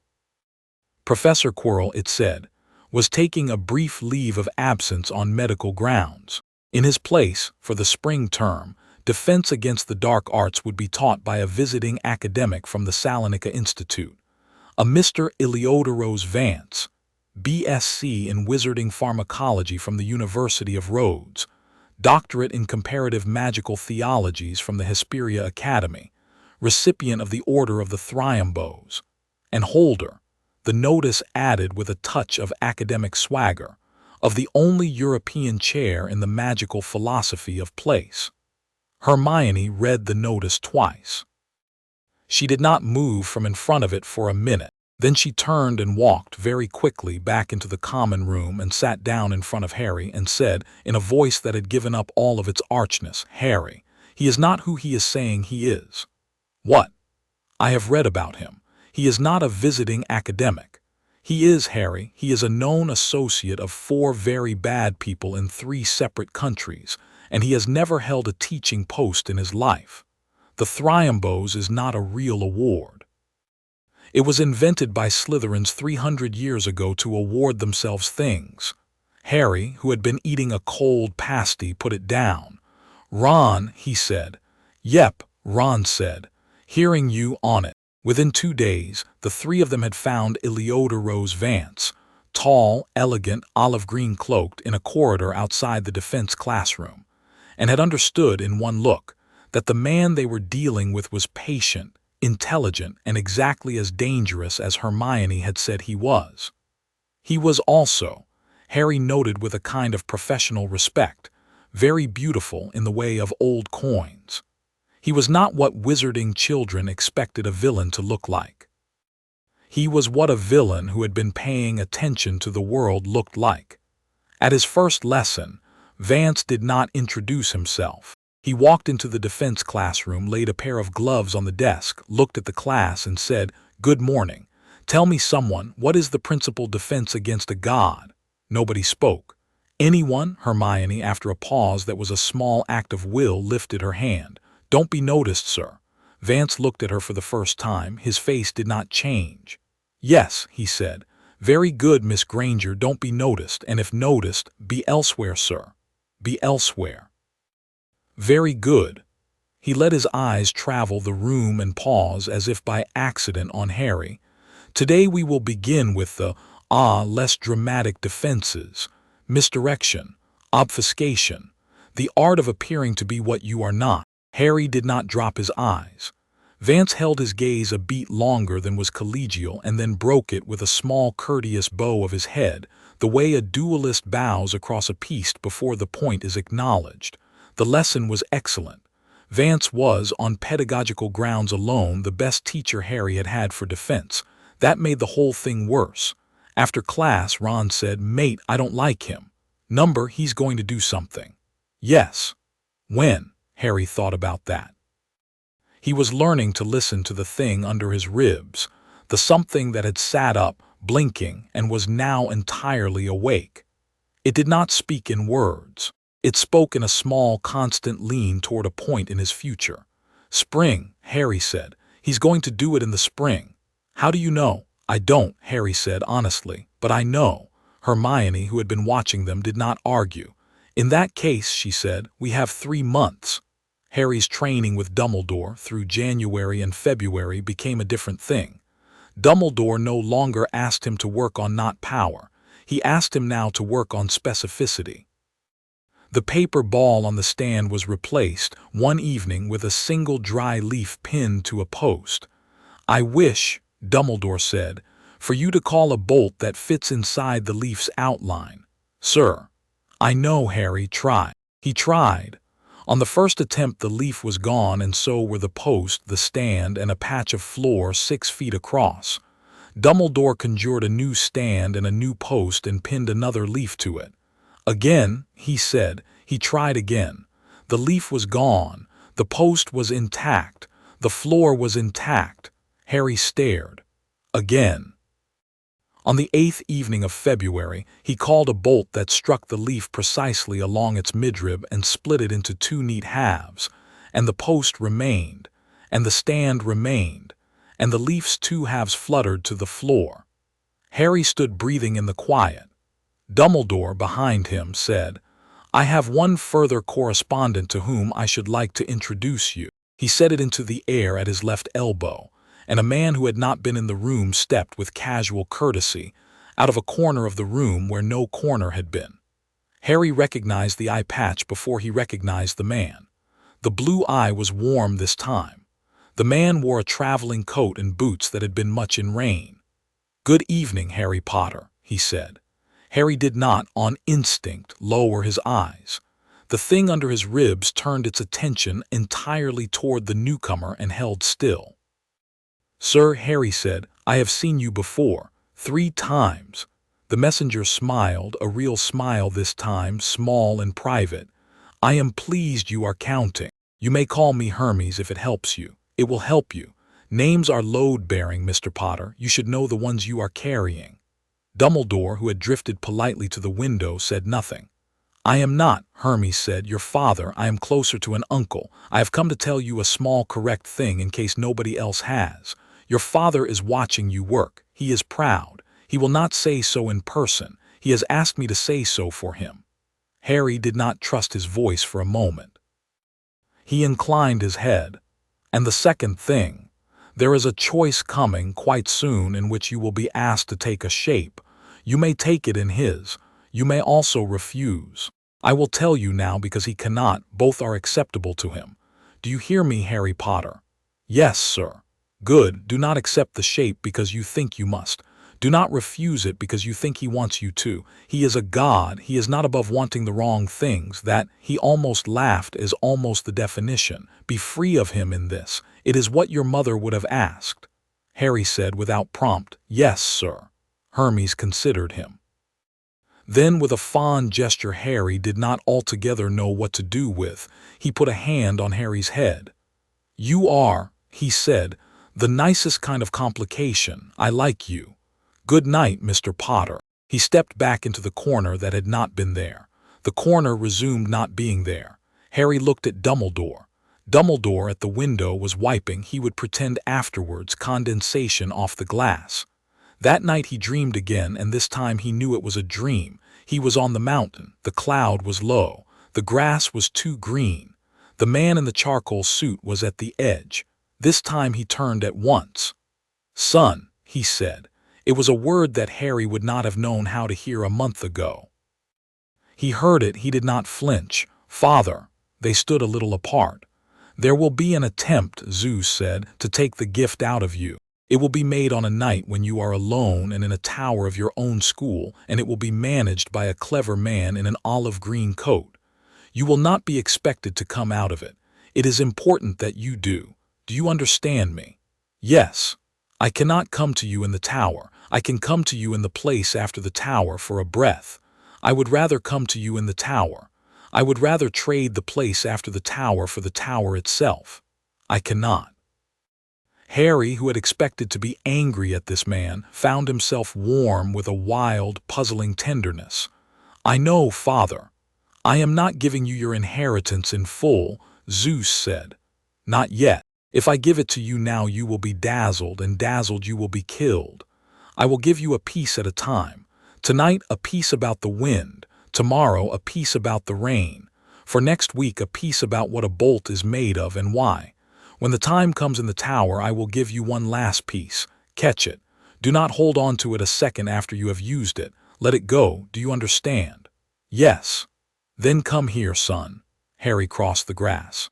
Zeus put a hand on his shoulder, exactly as Dumbledore had done, Harry noticed, and wondered if that was where Dumbledore had learned it, and Harry felt, for the space of a heartbeat, the most remarkable thing he had ever felt, a small, fierce, private gladness.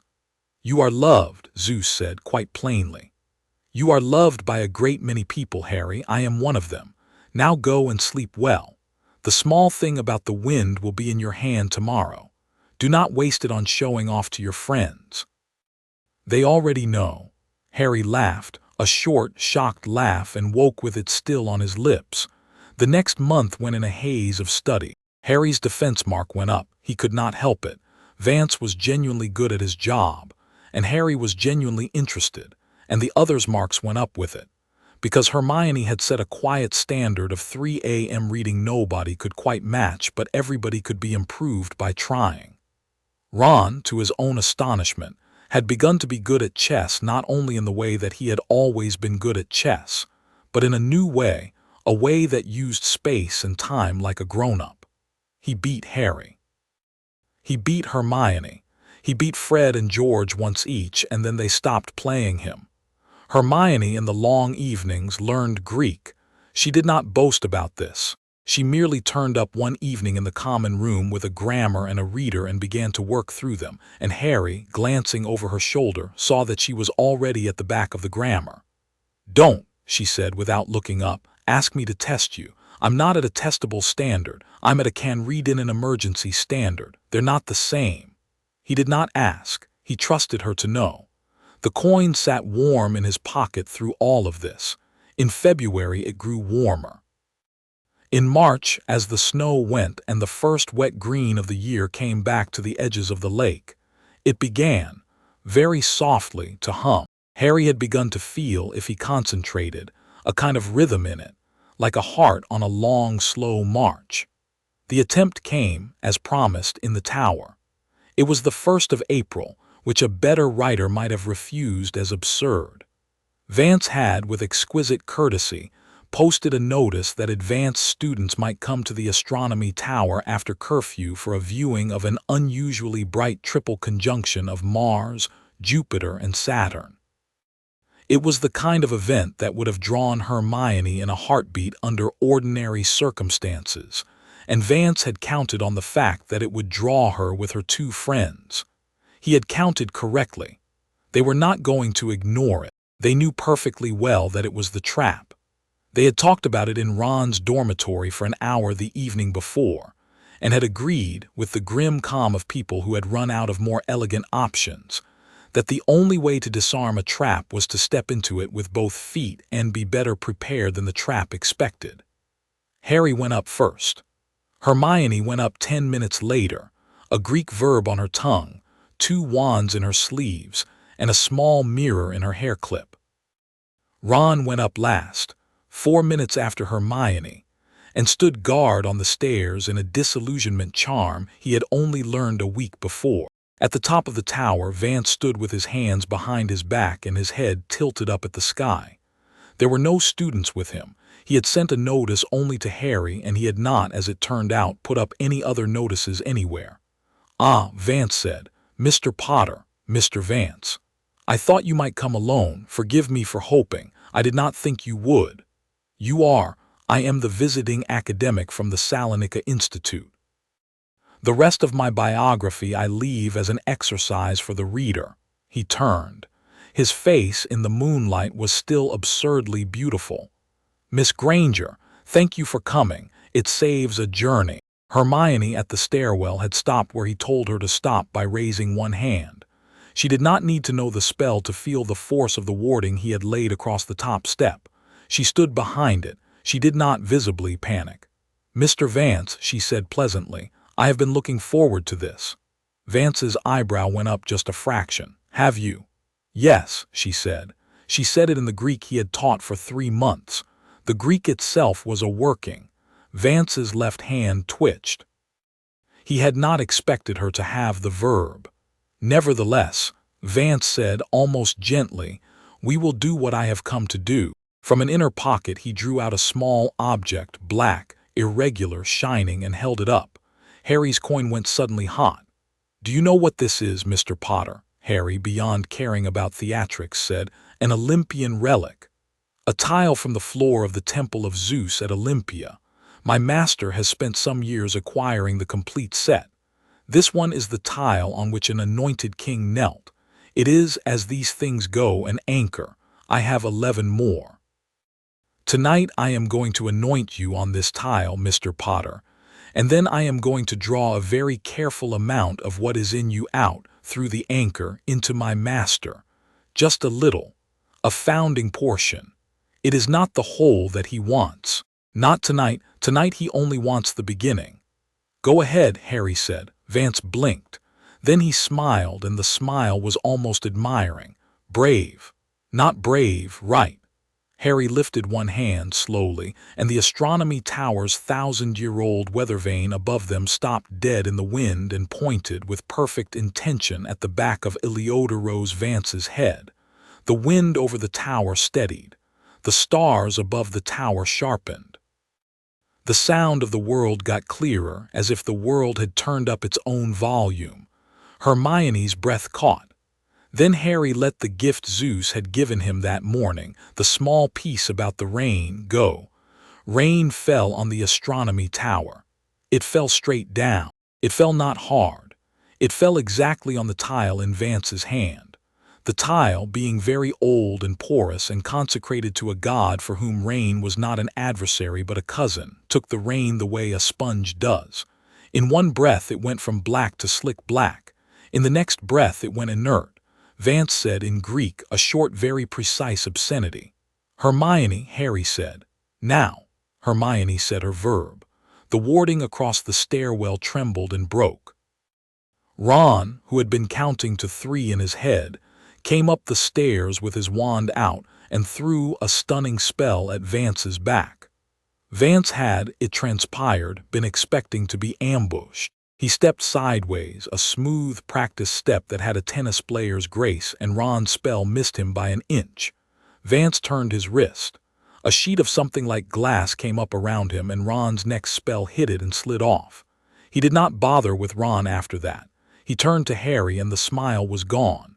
If the anchor is gone, he said softly, the anointing will suffice. It is not as clean, but it will do. He produced from the same pocket a small black-handled knife. Harry saw the knife and saw the tower and saw Hermione already pulling her own wand, and the thing under his ribs opened, finally and completely, like a door that had been waiting for this. He did not think. In the dream on the mountain, Zeus had said, when the time comes in the tower, I will give you one last piece. Catch it. Above the astronomy tower, in a clean, cold night with no cloud, a single line of light that had not been there appeared. It ran from the sky into Harry's lifted left hand. Harry closed his fingers on it. It was warm. It was the exact warmth of his own pulse. Eleodorose Vance, who was very good at his job, did not flinch. He saw what Harry had caught. He saw what it meant. He threw the knife precisely at Harry's throat. The knife never got there. Hermione, who had been standing on the broken wards with her Greek in her mouth, spoke one word, a word she had found 6 weeks ago in a book and had held in her pocket since, and the knife, a metal thing with a human-given name, heard the word of its own undoing and fell apart in the air into a little spray of black sand. Vance took one step back, then 2. Ah, he said. He was, for the first time since Hogsmeade, genuinely surprised. Ah, that is, Miss Granger, where did you? Hermione said, you left a book out. Vance looked at her with, improbably, respect. Then he looked at Harry. Harry's left hand was still closed on the thin line that had come down out of the sky. Harry had not lifted his wand. He did not need it. Mr. Vance, Harry said. Go. Vance considered. He was a careful man. He weighed his chances and saw them and chose the only option a sensible man chose in that position. He disapparated a thing which should not have been possible on the Hogwarts grounds, but then nothing about the ward on this tower had been tonight ordinary. There was a crack like a book slammed shut, and he was gone. Harry opened his hand. The thin line was gone too. In its place his palm had a faint, warm afterimage, like the shape of a line left on the eye after staring at a bright edge. He looked at his friends. Ron was very pale. Mate, Ron said. Mate. Yep. Hermione had her hand at her mouth. She was trembling. Harry crossed the tower in 3 steps and put his arms around her without thinking, and she held on to him with both hands in the front of his jumper, and Ron, after half a breath of decency, joined them. They stood like that in the rain on the astronomy tower while the rain finished what it was doing and tapered off. In a small stone chamber with no door, far below them, Eleodoros Vance stood with his hands laced behind his back. A candle on the desk was lit. He did not look at the candle, he looked at the opposite wall. "Master," he said, "tell me." "He caught it, master." "The boy caught it." "Yes, master." "And the girl?" "Dismantled my knife with a word, master. She has learned Greek." There was, for the first time in Eleodoros's knowledge of his master, a pause, a long pause. Eleodoros found, with his usual clinical interest in himself, that he was breathing very quietly as though he were afraid of being overheard by the silence. Then the voice said, and it was different, "Yes. That is good. That is excellent, Mr. Vance. We had thought to take him. We had thought to take him on school ground. He was ours to lose, and we have lost him here. But he will not be his strongest here. We will take him from a place where his father cannot reach him, Mr. Vance. We will take him at a place where the Olympian lines thin and the old Druid lines cross them, and the wizard ley lines run under them, and no one of those 3, not one, may dominate. It is a place neither Olympian nor Druidic nor ours. It is the only such place in this island. Tell me." Eleodoros's breath went out of him. He had read the place and its properties in a book his master had made him read in the 3rd year of his service. "Stonehenge, master. Stonehenge." "And the girl, take her, Mr. Vance. Take her in the 1st week of May. Do not hurt her. Yet, do use her. He will come. He will come, Mr. Vance, because he will not be able not to come. And at Stonehenge we will finish what we began tonight. We will finish it on a floor that is not his father's." "Yes, master." "Oh, Mr. Vance, master, I have learned something tonight. I have been teaching myself for a long time now to want a God's gift. I find tonight I also want to meet the boy who carries it. I find myself curious. Do you know the feeling?" Eleodoros, whose hand had hesitated once in his life and now hesitated a second time, and immediately in his private interior, filed the hesitation away to examine, said, "Yes, master, I believe I do." "Good, sleep well. It will be a busy month." The candle went out. Above them, in a warm tower that smelled of rain and old stone, Harry Potter looked at Hermione and at Ron and did not yet know that he had lost anything. He thought he had won. In a way he had. In another way, which he would learn later in the week, he had only made it necessary for someone in an olive-green cloak to take, for insurance, the brightest of his friends. Chapter 5 and Chapter 6. Thunder's heir Hermione was taken on the 3rd of May. She went into the library at 3:45 on a Tuesday afternoon to pick up a book she had requested from the restricted section, and she did not come out. Madame Pince remembered signing the book across to her. Madame Pince remembered the top of her head, bent over the return slip, writing her name with the concentration Hermione brought to every signature. Madame Pince did not remember her leaving.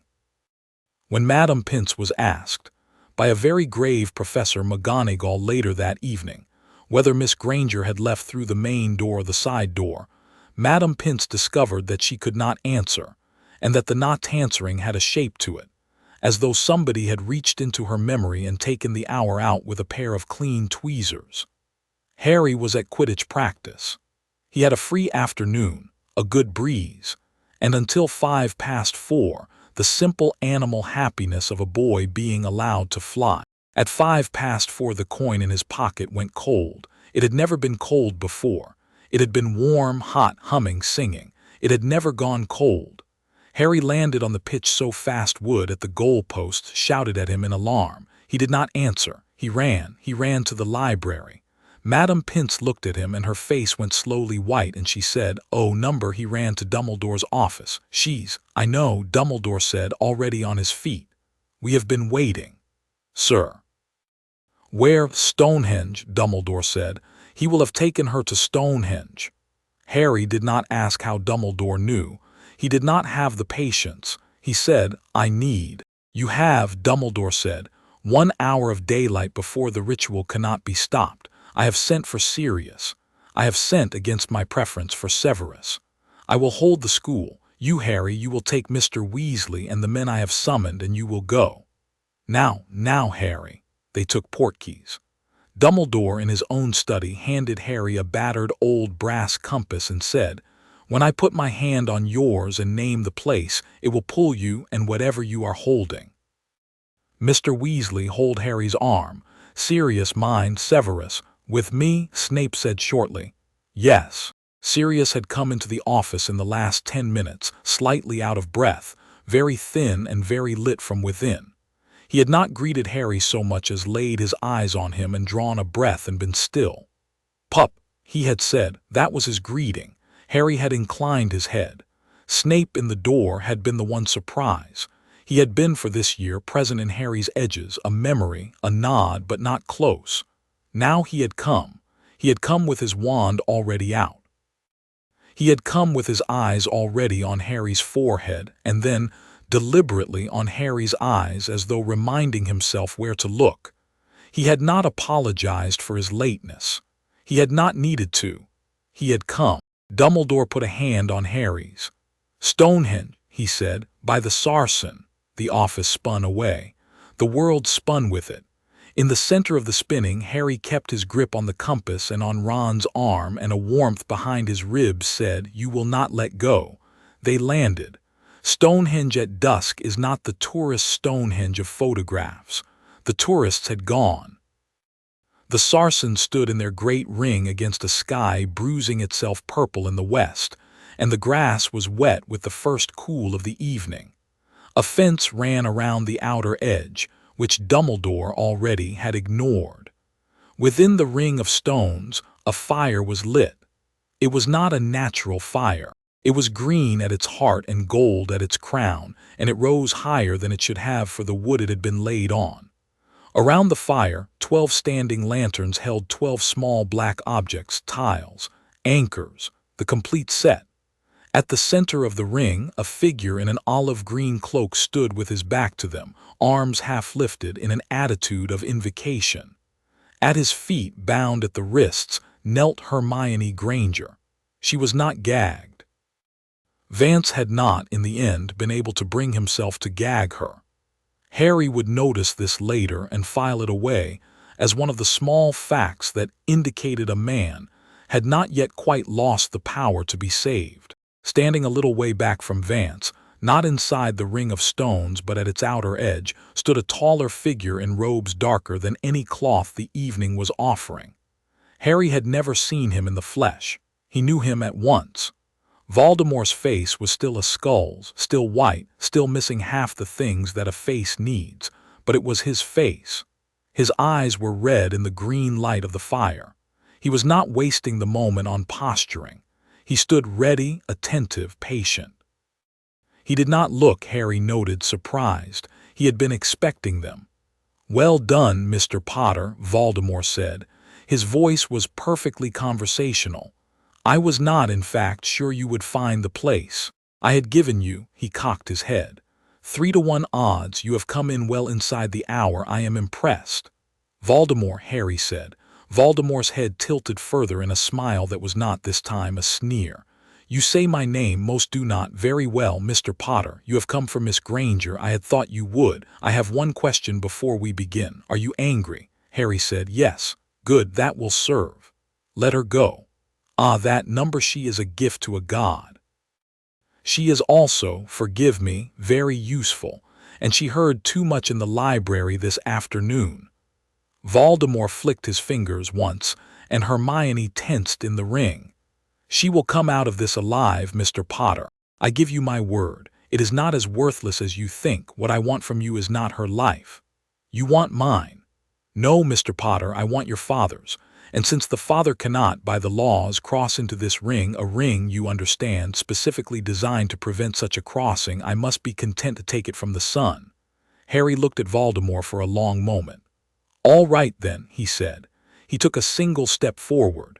Behind him, Snape said very softly, "Sirius." Sirius said, "I see them." Out of the dusk on every side of the ring, men had been assembling, not in robes, not in masks, but in ordinary traveling gear, hands in pockets, faces blank. In fairy. They were not going to act until the ritual began. They were here to hold the outer ring. "Ron," Harry said. "Yes, you've got Vance." "Right, Sirius, Snape, can you hold them off the outer ring?" "We can try," Sirius said. "Not try," Snape said flatly. "All right." Harry walked forward past the outer ring of Sarsons into the inner circle. Later, much later, Ron would tell the story of that duel 100 times, and every time he would say, with a quiet that was not performance, that it had been the strangest fight he had ever had in his life because he had not been frightened once. He had been angry, focused, determined, and a little offended in a distant way that a grown man should think he could steal a girl from under the Gryffindor common room and not pay for it. He had been all of these things. He had not been frightened. He said every time that he thought Harry's coin had been doing something to him for months that he had not understood, which was making Ron Weasley less afraid of things. He said it affectionately. Vance, in olive green, stepped away from Hermione and Voldemort and took up a duelist's posture on the west side of the inner ring, facing Ron. He had not planned for Ron specifically. He had had 12 plans for Harry. He had had a plan for Dumbledore. He had had a plan for Sirius. He had had, to his own annoyance, no plan for the freckled boy who had stood guard on the astronomy tower stairs. He was going to make one now. "Mr. Weasley," he said politely. "Mr. Vance," Ron said. Vance waved his wand. The grass between them went briefly silver. Ron waved his. The grass went briefly silver. Vance's eyebrows went up. "You have been practicing. So have you." Fair. The duel was not, as Ron would admit later, clean. Ron was not as powerful as Vance. Ron did not have Vance's repertoire. Ron had instead 11 years of chess with 6 older siblings and an uncanny ability to look at a pattern of threats and choose the one threat that, if he answered it, made the other threats answer themselves. Vance threw 3 spells at once, a standard opening from a man like Vance, a fork.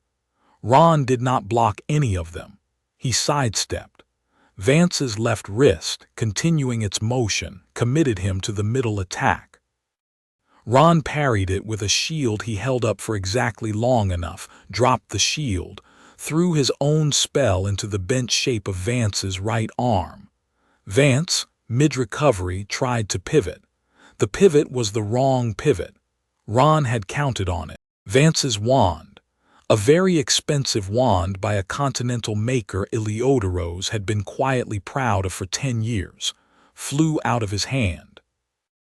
It landed in the grass 10 feet away, and Hermione, who had got her own wand out of her hair in the meantime and had her hands technically still bound, but her hands were cleverer than her ropes, keyed Vance's wand into her own palm and pointed both at Vance's chest with the composure of a girl who had finished a long arithmancy essay and was not to be interrupted.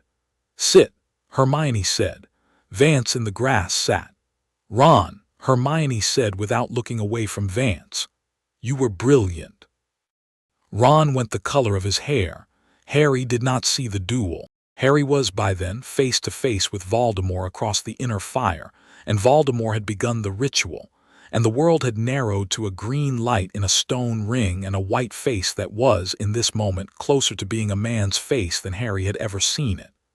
"Do you know," Voldemort said, "the difference between a god and a great wizard, Mr. Potter? Neither do I, neither does anybody. That is the point, isn't it? That is why I am here." He drew a line with his wand in the air. A sigil hung there between them, spiraling in colors that had not been asked to be colors. Harry's skin hummed. "I have read," Voldemort said, "the letters of Salazar Slytherin. He corresponded, it transpires, with a wizard in Corinth in the 9th century on the subject of the nature of divine gift. They did not resolve their disagreement. Salazar believed divinity was a kind of inheritance, discrete and transferable, which could be cut out of one being and grafted into another. The Corinthian believed it was a kind of rightness, a structural feature of a particular person. He said it is what they are. It cannot be moved. I believed for a long time Salazar was the one who had it right. As of this year, Mr. Potter, I find myself reconsidering.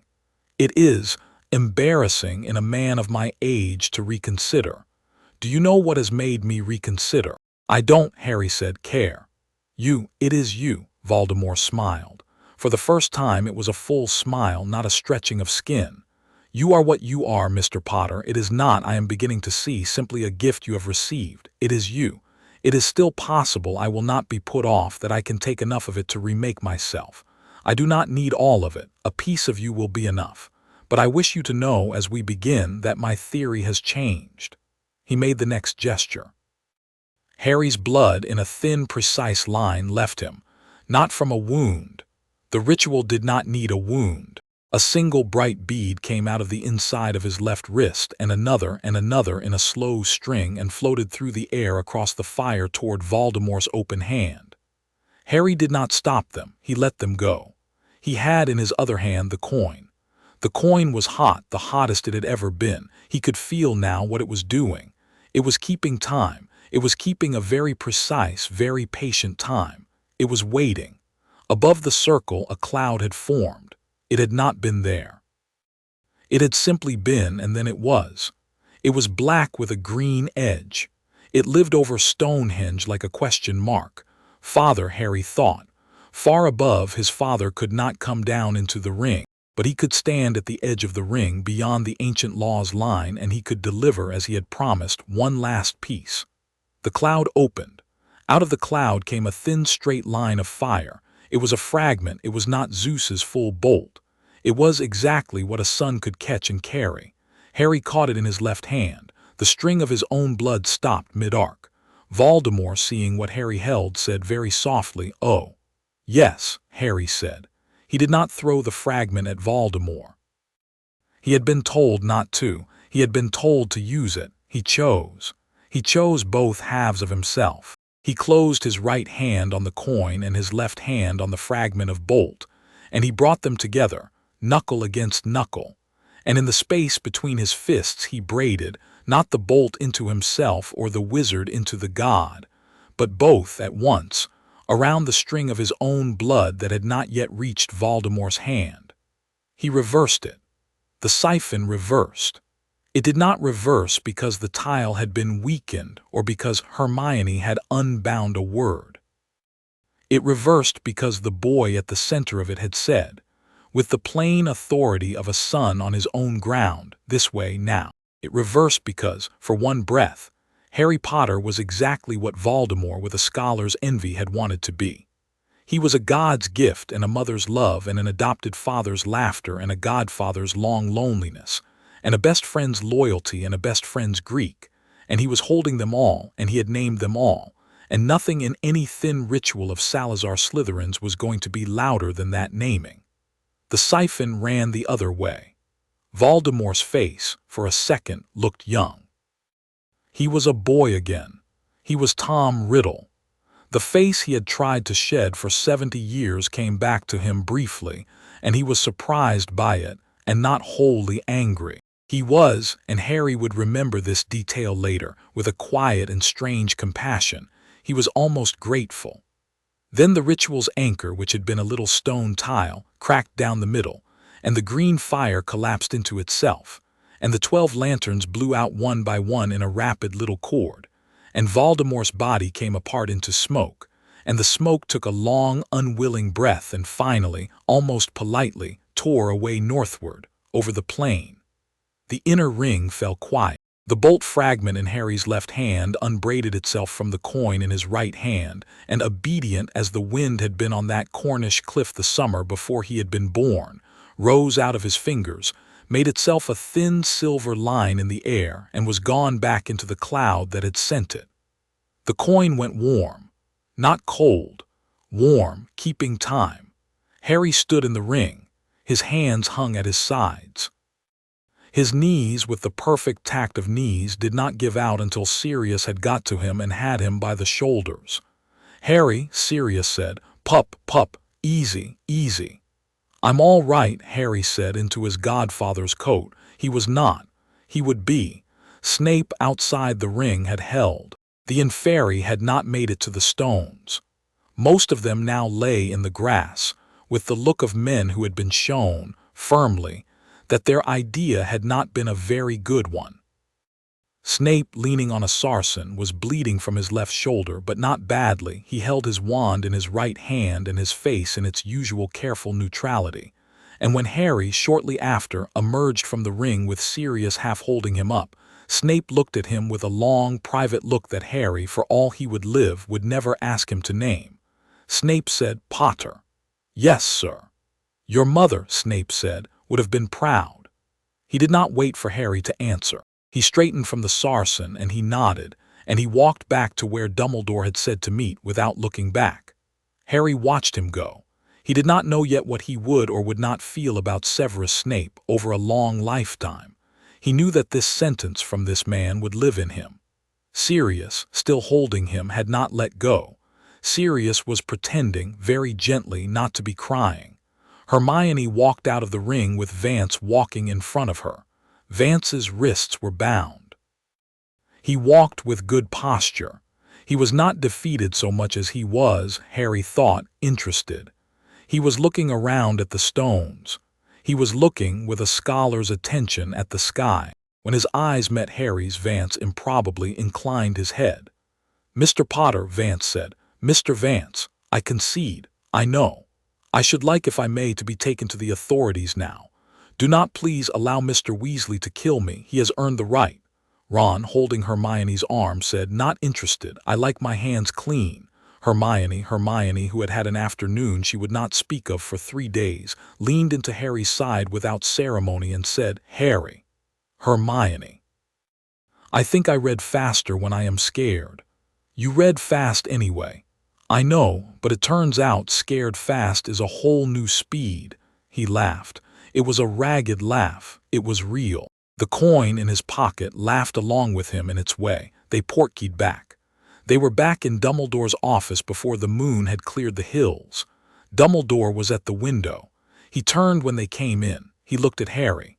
Without speaking, without the usual long courtesy of his voice, he crossed the room and put his hand on Harry's head the way an uncle might and said, "Thank you, sir." "I am." He paused. He had, Harry noticed, tears in his eyes. He was not pretending otherwise.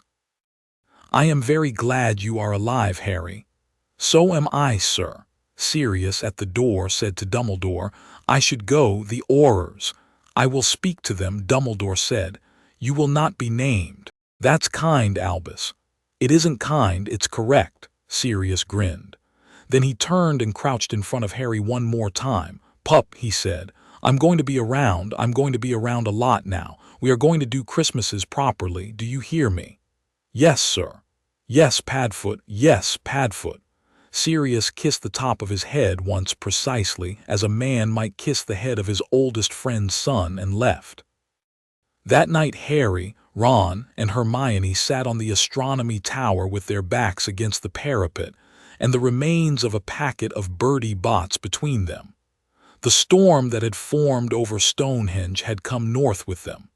It sat, kindly, over the lake. There were no more bolts in it. It was only a soft summer storm, the kind that runs itself out in 10 minutes and leaves the grass smelling green. "So," Ron said, "so, you're a bit of a god, mate." "I'm a bit of a boy, Ron." "Yeah, both, apparently." "Both." Hermione, beside him, said nothing. She was watching the lake. She had a scrap of parchment between her fingers that she was folding and unfolding. "What's on the parchment, Hermione?" Harry said. "A Greek proverb," she said without looking. "It's silly." "Go on," she smiled. "Andra moi enep mousa polytropon." It's the first line of the Odyssey. "Tell me, muse of the man of many turnings." "Is that me?" "A bit. A bit. A bit, Harry." "Yes." He turned his face up to the warm rain. It fell on his face. He thought about Privet Drive for the first time in months. He thought about the cupboard under the stairs and the map on the ceiling, which had been a fractal of cracks he had traced with his finger when there was nothing else to trace. He thought about being 11 years old and so hungry for some place in the world to recognize him that he had, in the end, settled for the sky. He thought about his mother on a cliff in Cornwall saying, "I grew up with my sister," and laughing into a storm. He thought about James Potter in a hospital corridor, saying, "This one is mine." He thought for a very long moment, and for the first time without wanting to look away, about a man on a mountain who could not come down, who had nonetheless come as close as any father of his was permitted. "I am loved," he thought. The rain answered softly on his face. He was still the boy from the cupboard. He always would be. It was the first thing that had been given him, and he did not propose to let it go, not for any Olympian of them. He was also the storm, or a little part of the storm, or a door the storm could come and go through politely when asked. He did not propose to let that go either. They were both his. They were both him. Hermione, beside him, leaned against his shoulder. Ron, on the other side, threw a Bertie Bott's at him that tasted unmistakably of bacon. Above them, over the lake, the rain came down kind and slow, and somewhere in it, if a boy with both eyes closed chose to imagine it, and why shouldn't a boy with both eyes closed sometimes imagine?